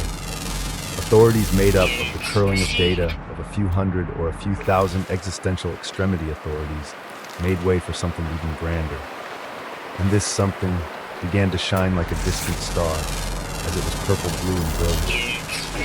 It formed into a massive pillar of cylindrical light that beamed down at Noah. This beam of light being filled with so much potent authority that it nearly froze everything in the surroundings. Sona looked at such a light as her eyes came to lock onto the visage of Asteria's Virgo. "You better not move a single muscle." She could see it. An unfathomable greater omniversal authority was on its way to recognize nobody else other than Noah, as he couldn't be interrupted. The only question was, what exactly the identity of this greater omniversal authority was. While Sona wondered, Noah's visage was bombarded by prompts. Your pace of scaling the Dominium skies is unfathomably fast, regardless of the high difficulty. You have reached a stage where few manage to truly take hold and usage of. Your omniversal organ, radiating a signal to the very omniverse regarding your readiness. Your existential Invictus Dominium wings released a signal, and the greater omniversal authority of Adia answered the call. Dazzling streams of purple-blue light cascaded into Noah and bathed the entirety of his existence. Little Kakalatan, who was fused with him, trembled as boons were generated through it as well, the recognition of the greater omniversal authority. As it began to flow into Noah's existence, you no longer need to exhaust the authority of your dominion to call upon the influence of lesser omniversal authorities. After the recognition of the greater omniversal authority of Aitia, a small glimmer of your omniversal organ is enough to bring down the influence of its authority instantly. For the sake of recognition, the musings of the greater omniversal authority of Aitia will flow through you and mold your existence towards a grander extreme. Boom! The inflow of the purple-blue authority felt like an endless sea. A sea of what could have been tens of thousands or even millions upon millions of thousands of weavings of existential extremity authorities. This was how terrifying this omniversal authority was, as it was a wonder for it to have recognized Noah. As for the reason why his Invictus wings may have pulled and gained this specific recognition, you smoothly and efficiently carried out one of the aspects of the greater omniversal authority of Asia, its baptism of your existence being even more quintessential due to this. Asia, as the dense weavings of what seemed like countless existential extremity authorities flowed across him, Noah understood a semblance of what this authority meant. Its definition was not at all that clear, as Noah could best make out that it related to cause or reason or explanation, something that dealt closely with causality. And he had been playing with causality a great deal in the past hour, and as such an authority overflowed across his existence. Your dominiums and omniversal organ are undergoing a change as they absorb the pure authority of a greater omniversal authority.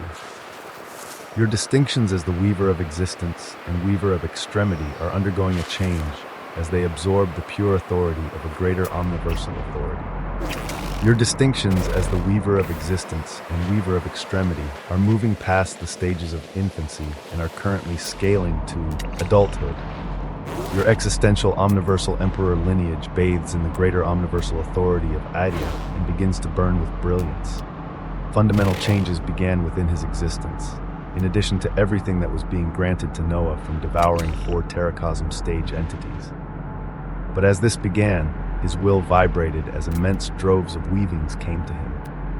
Your distinctions of the weaver, supported by the brilliance of the greater omniversal authority of Adia, are pulling musings across the omniverse that are related to you.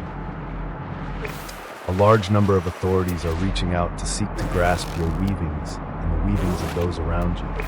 Chapter 3053, Greater 3. A large number of authorities were reaching out to grasp his weavings, and not just his alone. They sought to grasp the weavings of even those around him. For what purpose? Surely it could be nothing else but nefarious. His records were his own. His weavings were hard to grasp, but the weavings of his people, they may just be somewhat more accessible. But now, there was the recognition of the greater omniversal authority of Asia. Its complex weavings coursed through his existence and elevated it along with his distinction. His capabilities as the weaver of existence and extremity, rising due to it as new capabilities unfolded before his eyes. Authorities originating from various points of existence across the omniverse seek to unravel your weavings and those around you, seeking to violate the dignity and privacy of the weaver. The intent of all discerning weavings are filled with malice. More authority is required within your very existence to allow the maturing distinctions of the weaver of existence and extremity to fully uncover and protect the countless weavings across the omniverse. More authority was required. His existential omniversal emperor lineage was undergoing a change along with his distinctions and dominiums themselves, but they needed more fuel. Noah did not need to look far, though. He felt the boundless purple-blue light of the greater omniversal authority of Adia as he closed his stern eyes and pulled on it, to understand, to grasp what truly made up this massive authority. He could see the countless complex weavings that looked like tens of thousands of lines intersecting and resonating with each other, all of them following set pathways amidst the chaos. From among these complex lines, some were bigger than others as he pulled on their weavings. Whom! And the massive beam of light that was the greater omniversal authority of Aitia seemed to focus even more on him. And through the ongoing recognition, your existential dominion has grasped the existential extremity authority of causality. Your existential dominion has grasped the existential extremity authority of probability. Your existential dominion has grasped the existential extremity authority of possibility. Your existential dominion has grasped the existential extremity authority of weavings. Your existential dominion has grasped the existential extremity authority of manipulation. Your existential dominion has grasped the existential extremity authority of love. Multiple shocking existential extremes that were flowing within the greater omniversal authority of Asia were branded onto Noah's soul. And his dominion couldn't help but bellow out a glorious bellow while his Invictus dominion wings buzzed, the fuel that was multiple terracosm stage entities burning rapidly, depleting within him as his existence expanded and reinforced itself to handle this explosion of authorities. Causality, probability, possibility, weavings, manipulation, and luck. The existential extremity authorities of all of these concepts flowed through Noah, coursing across his existence and being altered to match him as he took everything in. As he did so, multiple different colored tendrils of light exploded around his body. Sona and Asteria's Virgo gazing on with bright eyes as they sensed the pressure Noah gave out only scaling upwards. He gained a small component of what made up the massive omniversal authority of Adia. And yet these extremes alone should allow him to more easily and terrifyingly manipulate causality, as well as understand it with his weavings. But this wasn't all. This was just the fucking cusp of what was to come. The massive purple-blue beam of light seethed and gushed out a round ball of pure cerulean authority that smashed and was absorbed into Noah's figure in the next moment. You have attained enough authority to be capable of withstanding and utilizing one of the four components of Asia. The component of efficiency can now be utilized and manipulated by you in limited amounts, its usage requiring the omniversal authority of an omniversal organ to activate. The component of efficiency deals with the manipulation of the effectiveness of all things and authorities within the omniverse, with you gaining the capability to increase or decrease the effect or probability of chosen targets. This can vary from reducing the efficiency of a target's existence, making their extremes hold no actual authority, or making their attacks utterly harmless towards others permanently. Other variations include placing or removing limiters of existence on others, being capable of manipulating how much power an individual or group can exhibit across the omniverse, along with improbability inducement, structure weakening or strengthening, variable manipulation, and more. Waves of interminable concepts flowed across his existence, mere one of the four components of Atia. Efficiency. Its umbrella was too massive as the applications alone were endless. The efficiency of something. It was a hard concept to fully wrap one's mind around, but when Noah focused within himself, he found the weavings of causality, probability, manipulation, weavings, and many of the concepts relating to Aitia rotating around a dazzling blue circle of light within his existence. This circle of cerulean light had countless thin blue lines radiating from it that connected outwards to the vast light of Aitia. His Invictus Dominium wings buzzed, as they were the only thing that could activate this bundle of authority that represented one of the components of Aitia, efficiency. And Noah probed it at this moment with somber eyes, his pairs of wings shone. He looked at himself as he moved to increase the efficiency of his own existence. The component of efficiency is being utilized to manipulate the variables that make up Noah Osman. Your current access to Atia has allowed the efficiency of your existential dominions to be increased by 1%. Your current access to Atia has allowed the efficiency of your extremes to be increased by 1%. Your current access to Asia has allowed the efficiency of your lineage to be increased by 1%. Everything regarding the efficiency of Noah Osman has been increased by 1 cent. 1%, a relatively small percentage, but it applied very, very differently when it came to the efficiency of an existence. Just this seemingly small 1%. BOOM! Caused Noah's visage to explode with so much potent existential light that an erupting volcanic sea of authority bloomed all around him. Sona and Asterius Virgo bringing their limbs in front of their bodies to protect themselves, as everything in this region was blown backward. Chapter 3054, Greater 4. The existential extremity authority of quintessence has its efficiency increased by 1%. The existential extremity authority of tyranny has its efficiency increased by 1%. The existential extremity authority of infinity has its efficiency increased by 1%. Amidst an incredible volcanic eruption of authority surrounding him, Noah saw dozens of prompts flashing over his eyes as all parts of his existence had their efficiency increased by a single percentage. A single percentage. But why was the change so profound? This answer could only truly be answered after one gained a better understanding of what one of the four components of Asia meant. The component of efficiency. Noah had first tested it on himself as the results were currently unfolding, but there was so much else to think about that it was maddening. What if he altered the variables of existence of the infinite existential omniversal seed? What if he removed any variables of limitations on the existence of his people? Have their efficiency increased? What if the variable of fruits of existence or other existential treasures could be altered? There were so many terrifying applications that before any of them were even tested, the results of what Noah had just done to himself had to be ascertained. The breadth of all three aspects of your existential dominions has increased by 50%. The distinction of your existential omniversal emperor lineage has been elevated in an unquantifiable direction. The distinctions of the weaver of existence and extremity have been elevated in an unquantifiable direction.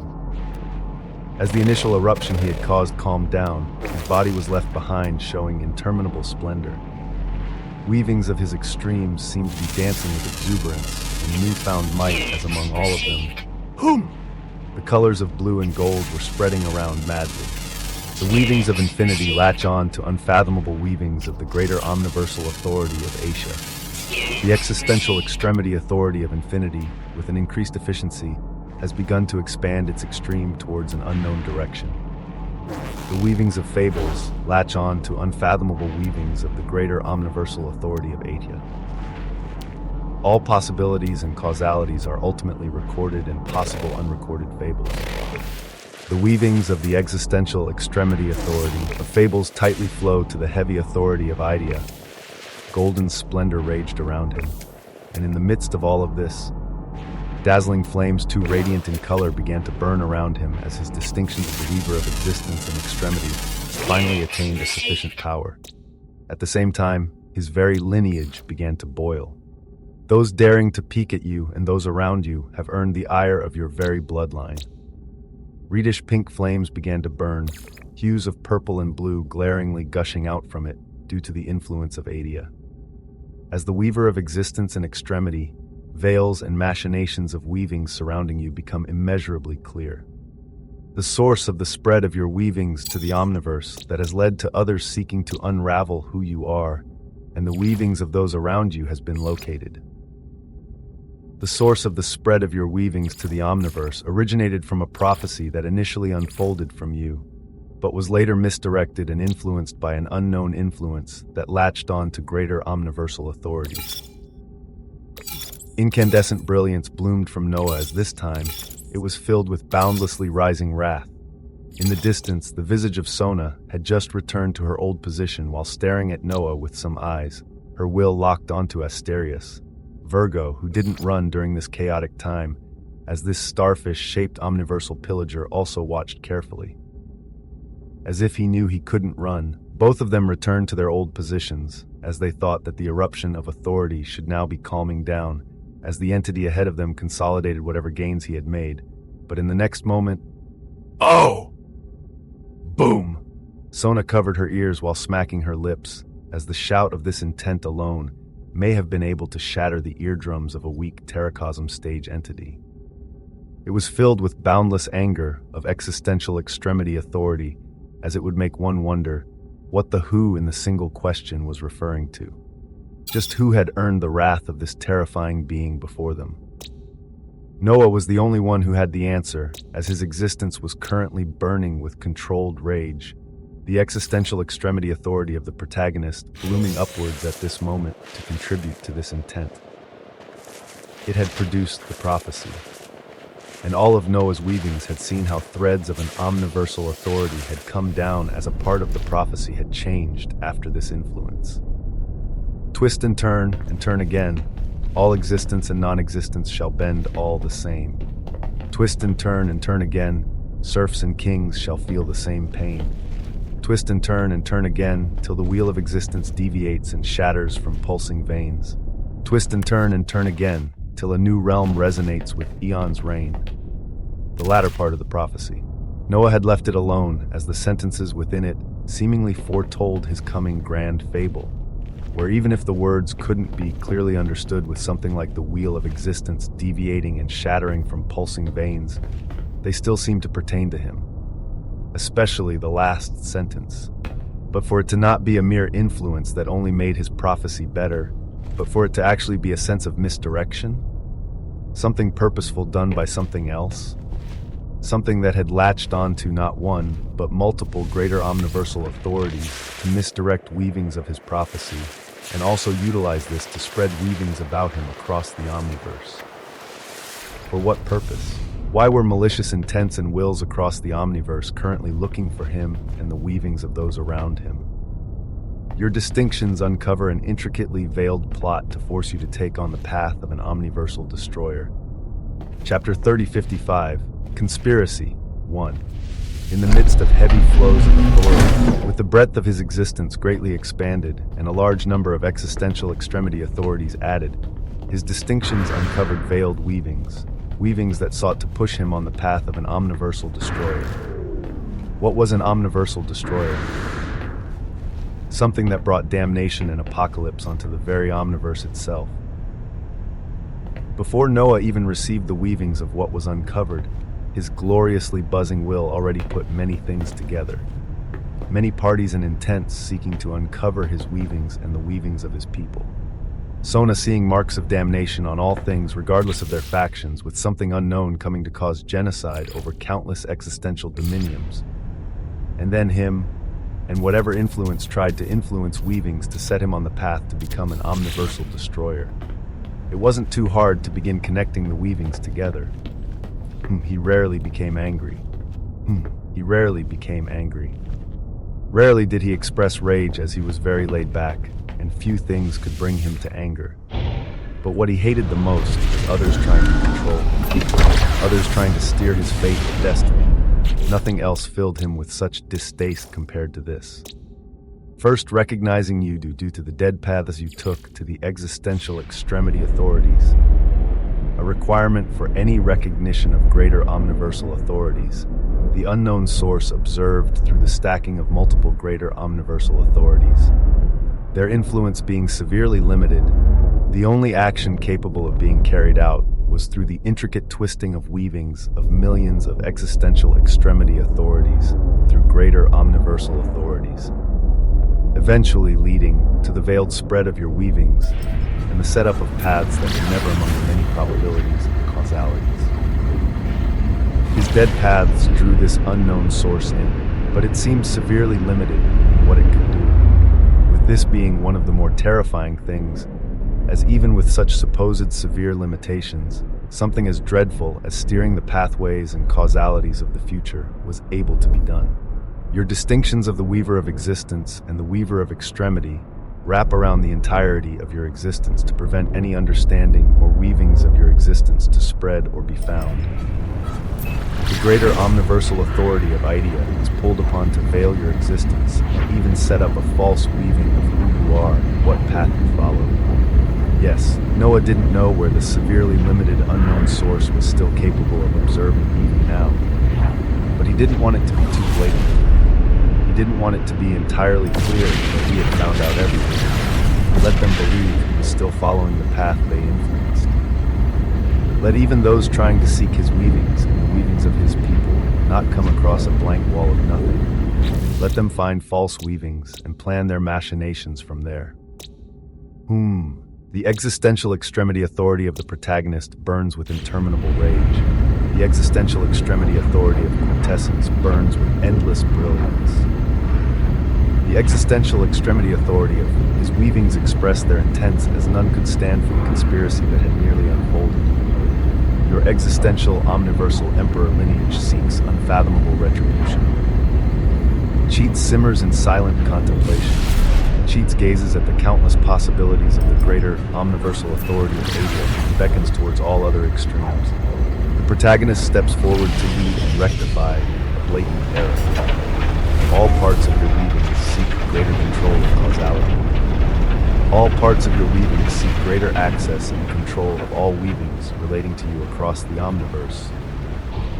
Interminable authority surged around him. Everything that Sona and Asteria's Virgo thought the authorities around him would calm, everything only became wilder as the massive cylindrical beam of purple-blue radiance continued to bathe him with brilliance. His pairs of wings folded into his body as if they were doing their best to contain and process unfathomable power. They could all tell that whether through his omniversal organ or extremes, Noah was doing something grand. He pulled in the greater omniversal authority of Atia to support what he wanted to do. At such a time, Sona was watching intently when, her gaze changed. Her eyes shone with an icy gold and blue light, bits of verdant exploding as she closed them. Her weavings had always been keeping track of anything related to those who would bring damnation to the Sanctus Populi, Imperium, and even omniversal pillagers. At this moment, some weavings were finally able to be discovered after so long, even though they still seemed just as veiled and complex. What was it? What exactly was the bringer of damnation? Sona's weavings began to buzz as above her, reality twisted as a cerulean light of a greater omniversal authority descended on her visage. As this occurred, the weaver of existence far ahead of her had all parts of his existence focused on the design of something that had much greater control of causality and his weavings across the omniverse. The result of this was a unique one. The feature of the existential proofreader is being reconstructed, reformed, and elevated. The feature of existential omniversal editing is being born. WA, brilliant blue and golden lights exploded out. Noah's vision altered greatly as in the next moment, all the surging authorities faded as if they never existed, with his will opening its eyes to find itself in an expanse of blue and gold all around him. Blue and gold.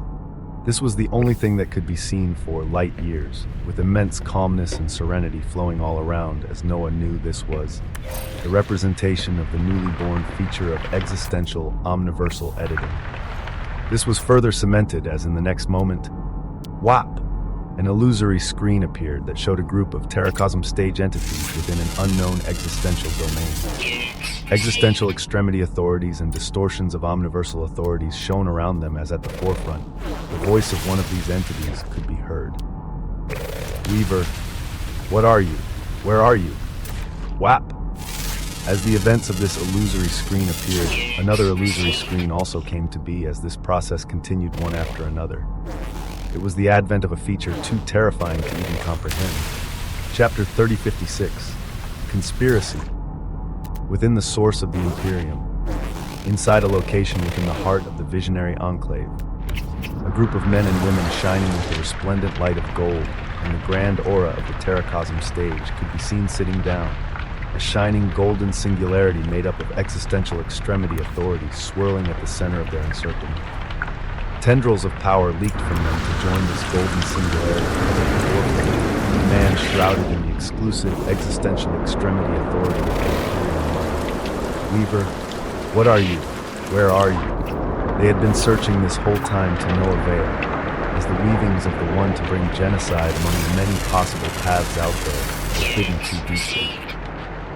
Shrouded in golden light, the Martial King looked at the 11 other Terracosm stage entities, who were contributing all their power and influence, as he spoke with tremendous righteousness. We will find them no matter what in this, do not falter. His intent bolstered their efforts as moments later. An old man to the left let out a bellow of surprise as he caught on to something in magnifying. The rest of them quickly turned towards it, weaving they had found with difficulty, as it looked like a massive, wriggling, tenebrous worm filled with malice and destruction. Their gazes shifted quickly as they held on to this weaving, beginning to scour it carefully. The omniversal destroyer. The face of a Terracosm stage entity paled as her golden hair was filled with sweat. From the weaving, they could barely see the form of an endlessly devouring black mass, tenebrous black wings expanding behind it and covering everything. Who are you? The dozen martial kings of the visionary enclave, geared towards the discernment of weavings, bellowed out, the influence of omniversal authorities in the surroundings becoming even more intense, as finally, another clue was uncovered. The 12 Terracosm stage entities breathed out while the singularity in front of them shattered, gazing at each other as they each repeated the same thing. The omniversal destroyer, Alexander! They gazed at each other as they had come across critical information, their weavings instantly erupting as this had to be shared. This unfolding reality, this scene that was occurring right here at this very moment, an illusory screen showing everything unfolding was visible in front of the eyes of the weaver in an entirely different location. Noah watched with calm eyes as the identity of the omniversal destroyer was decided, his eyes moving to another illusory screen among the many that had risen in a serene space of blue and gold brilliance. This illusory screen showed a woman sitting on a golden block, gazing at distant, sparkling Dominion crystals as her hand held a closed codex of extremity. Her voice could be heard clearly from the illusory screen, as if Noah was right there. I've seen the possible paths where you and others die, but this is the first time that I will be the one responsible for your deaths. Her gaze was no longer filled with reluctance, as her mind was made up. Everything else aside, she had her duty. A duty that was much too heavy to cause it to falter for an entity she only knew of from possibilities. Through you, I will get this Noah Osmar. As she spoke, she showed a bewildered expression before she began to raise her head and look around, as if she felt a pair of eyes watching her, but her weavings felt nothing nearby. Was she just imagining things, or her suspicious eyes gazed around as moments later, a multicolored brilliance unfurled behind her, an entity stepping out of it as they bowed towards the woman with the golden block. Martial Empress Yelena, I have come to take over during your absence. At such words, Yelena nodded without looking back as within a moment she disappeared, leaving the golden block empty just briefly before a man adorned in multicolored brilliance stepped on it with a somber light, an aura of varying colors that depicted a stage above Terracosm. Noah gazed at this screen and made note of how existential omniversal editor was not absolute in its surveillance, with those more powerful being somewhat capable of sensing something as he moved to another illusory screen. To his left, an illusory screen showing the scene of an entity dressed like a butler could be seen, his visage floating amidst waves of darkness as he bowed towards a massive omniversal pillager whose body hid a terrifying multicolored light. Weavings of our target seem to slowly be getting unveiled. How do you wish to ensure the coming destruction? Haha, how do you earn the rage of any being? It is to destroy that which they care for. Let us find out what this harbinger of destruction cares for. Noah's eyes became sharp as he didn't focus on this screen too much, remembering what just occurred with another entity that exceeded the Terracosm stage as his eyes moved to another screen. Here, he saw the scene within the infinite existential omniversal sea. His people were grouped together, gazing at his distant figure that was undergoing a transformation similar to his Dominion soul. Their guidance currently stopped as they absorbed and assimilated their current gains. Gazing at them, Noah's will churned as he sought to put to use another function of this puny creature. It was the existential omniversal editor, was it not? His hand pointed towards his people as his Invictus Dominion wings began to buzz, powering up the massive cerulean brilliance within him as through the existential omniversal editor, the Weaver seeks to alter the variables of existence of multiple targets. The efficiency of multiple targets is being increased. He increased his own efficiency and faced tremendous results as he began to remove limitations on himself. What about his people? Whom? One of the four components of Idea buzzed, and the change began with his son at the forefront. then the queens of the infinite existential omniversal seed, and then all others followed. They had been annealing their existence and assimilating the fruits of existence granted to them, and in the next instant, their figures exploded with unfathomable brilliance as nearly all of them felt the weavings of dominion beginning to form. All of them. Among many, the eyes of the daughter of hatred trembled as she actually felt her existential soul, body, and origin dominion beginning to come to fruition, as she and many others began a mass advancement to the primordium stage. Chapter 3057, Conspiracy. A third. The existential dominium realm was not something entirely easy to grasp, as many took a great number of years, resources, and authorities before their aspects of existence became existential. Yet at this moment, a few hundred vassals underwent this transformation, as the very variables of their existence were altered. If they had low potential before, if the process of elevating their existence was slow, all of this was altered as one of the four components of efficiency was increased on their existence. Within the infinite existential omniversal seed, a grand emperor penguin raised its beak up high as the rebirth and transformation of its existence allowed the aura of the existential dominium realm to radiate from its body, a lustrous golden light blazing for miles as the existential extremity authority of pride pulsed with majesty. In another direction, little Henry's existential dominiums burned so brightly that it was blinding, the existential extremity authority of nepotism working overtime to ensure that the greater the brilliance of his father, the greater his brilliance was. Unfathomable. The mutterings of Dr. Hall could barely be heard in another direction, as he didn't even focus on the fact that the existential extremity authority of medicine was now pulsing with an existential light, but more so on the changes to his very existence that were initiated elsewhere. In another direction, little Henry's existential dominiums burned so brightly that it was blinding. The existential extremity authority of nepotism working overtime to ensure that the greater the brilliance of his father, the greater his brilliance was. Unfathomable.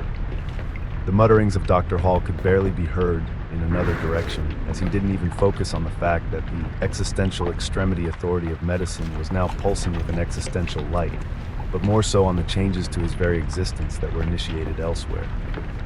He knew the only being who could be responsible for this, and he just wondered, how? Hum! Swirling storms of brilliance boomed all around, as in another direction.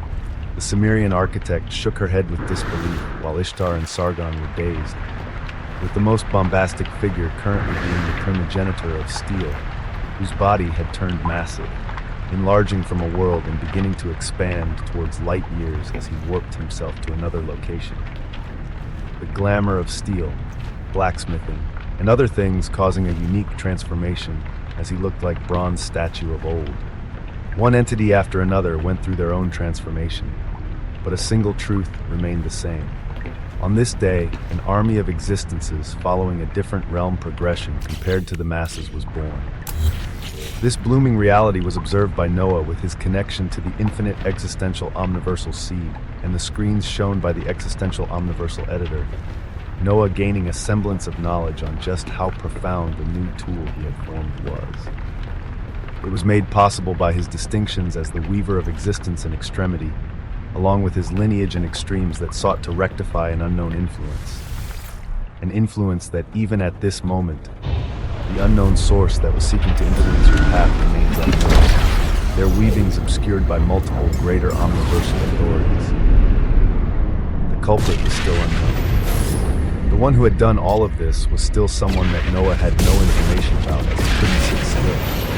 He had to continue exploding ever upward in power, as at this moment, the path of extremes led towards more and more existential extremity authorities. And since one's dominiums could not entirely contain millions of such authorities, the answer was the influence of omniversal authorities. Just like the unknown source that was hiding its weavings behind multiple greater omniversal authorities, Noah had to attain the recognition of just as many, if not more. But herein lay a terrifying truth.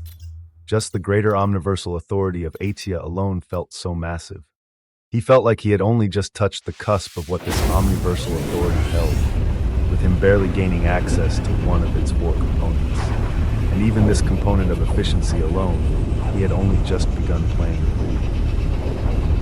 A unique weaving of emotions swirled within him as he felt like he had all the time in the world, since it took others millions or eons to achieve what he was achieving. But he also felt like it was moving so slowly. He achieved within minutes and hours what others needed eons for. And yet even this seemed too slow. His intent burst out, and his Invictus Dominium wings began to buzz. Causality was twisted. His transformation was massive and impressive, and it would take some time to complete, as surely there was a high probability of its grand completion. So Noah simply sent his will out and let it be known that causality can be twisted to achieve the end result of this transformation.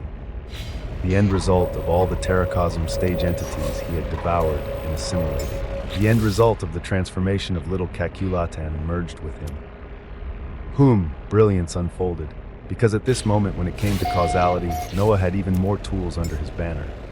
The existential extremity authority of luck was triggered towards the ongoing existential causality. The existential extremity authority of manipulation was triggered towards the ongoing existential causality. The most optimum and profound end result has been set forth from all the possible paths of this existential causality. The existential extremity authority of luck has triggered quintessential ascension during the transformation of this causality. Weavings of fortune and destiny overlap and amplify, probability being distorted in a quintessential fashion as the efficiency of this altered existential causality has been increased by 1%. Causality was distorted. What was bound to happen was forced to happen and finish in an instant, and the manner in which it happened was amplified and elevated multiple times over. The result, boom. An illusory flash of purple wings radiated outwards for light years as an instant later, all surging authorities faded. In the distance, Sona opened her eyes. The humanoid face of the starfish-shaped omniversal pillager that was Asteria's Virgo gazed forward with scrutiny. Their eyes were locked onto the visage of an entity adorned with garments made up of existential extremity authorities, his fair skin sparkling with radiance as on his feet and back. Iridescent pairs of wings could be seen pulsing brightly. Their makeup still remained a powerful purple aurora of royalty, but at this moment, fantastical golden feathers gracefully flowed in intricate parts of these wings. It was a mixture of purple and golden radiance. Purple represented the Teleos stage, while gold represented Terracosm. Noah was traversing in neither of these stages, as his Invictus Dominium stage now showed hues of purple and gold. Chapter 3058, Entropic Fervor. One causality was distorted as everything finished all at once. Noah's body was shrouded in existential extremity authorities that came together to form an emperor's robe, with his Invictus Dominium wings pulsing to release a swirling aurora of authority that circled around him and made him look so supremely unique. If one looked even closer to him with piercing eyes, they may be able to see a series of colorful auroras rising up and burning around his body, akin to hockey. But they were invisible to the naked eye. Your existential Invictus Dominium wings radiate an innate existential causality defense. Any attack sent your way will have to go through a series of constantly regenerating shields of causality that reduce and lower any probability of damage reaching you. This innate existential causality defense costs no resources to keep active and will be with you until your existence deems it unnecessary. Noah raised his hands up to observe the invisible auroras of authority, his right hand wiggling at this moment as a creature came out of it. A furry ball of black and white that had gained stripes of gold formed as its wide eyes blinked with a sense of loss and sadness. Yet its own body was shaking with interminable power as the gains it had made were immeasurable. Prompts continued to rise before Noah's eyes as he ascertained the changes. Your distinctions as the Weaver of Existence and Weaver have entered the adult stage. Past the adult Weaver stage, weavings of the Elder Weaver and Ancient Weaver have been observed ahead. An adult Weaver of Existence and Extremity, it allowed him to grasp weavings about himself and others at a shocking pace and control, all the while hiding his own weavings and controlling what others knew about him. Ahead, there were the stages of the Elder Weaver and Ancient Weaver to look out for. with there being many unknowns for what these stages would bring. Your existential omniversal emperor lineage has become a greater omniversal lineage. Being more intertwined with the omniverse and existence, the breadth of your existence will be supported and expanded passively to accommodate more existential extremity authorities, with certain lesser omniversal authorities passively applying their influence on your existence to increase your advancement across the dominium skies. All those of your lineage in the existential dominium realm will be capable of gaining the influence of a lesser omniversal authority, with those reaching the Invictus Dominium stage capable of gaining the recognition of a lesser omniversal authority right away. You can choose when to apply the advancements of your lineage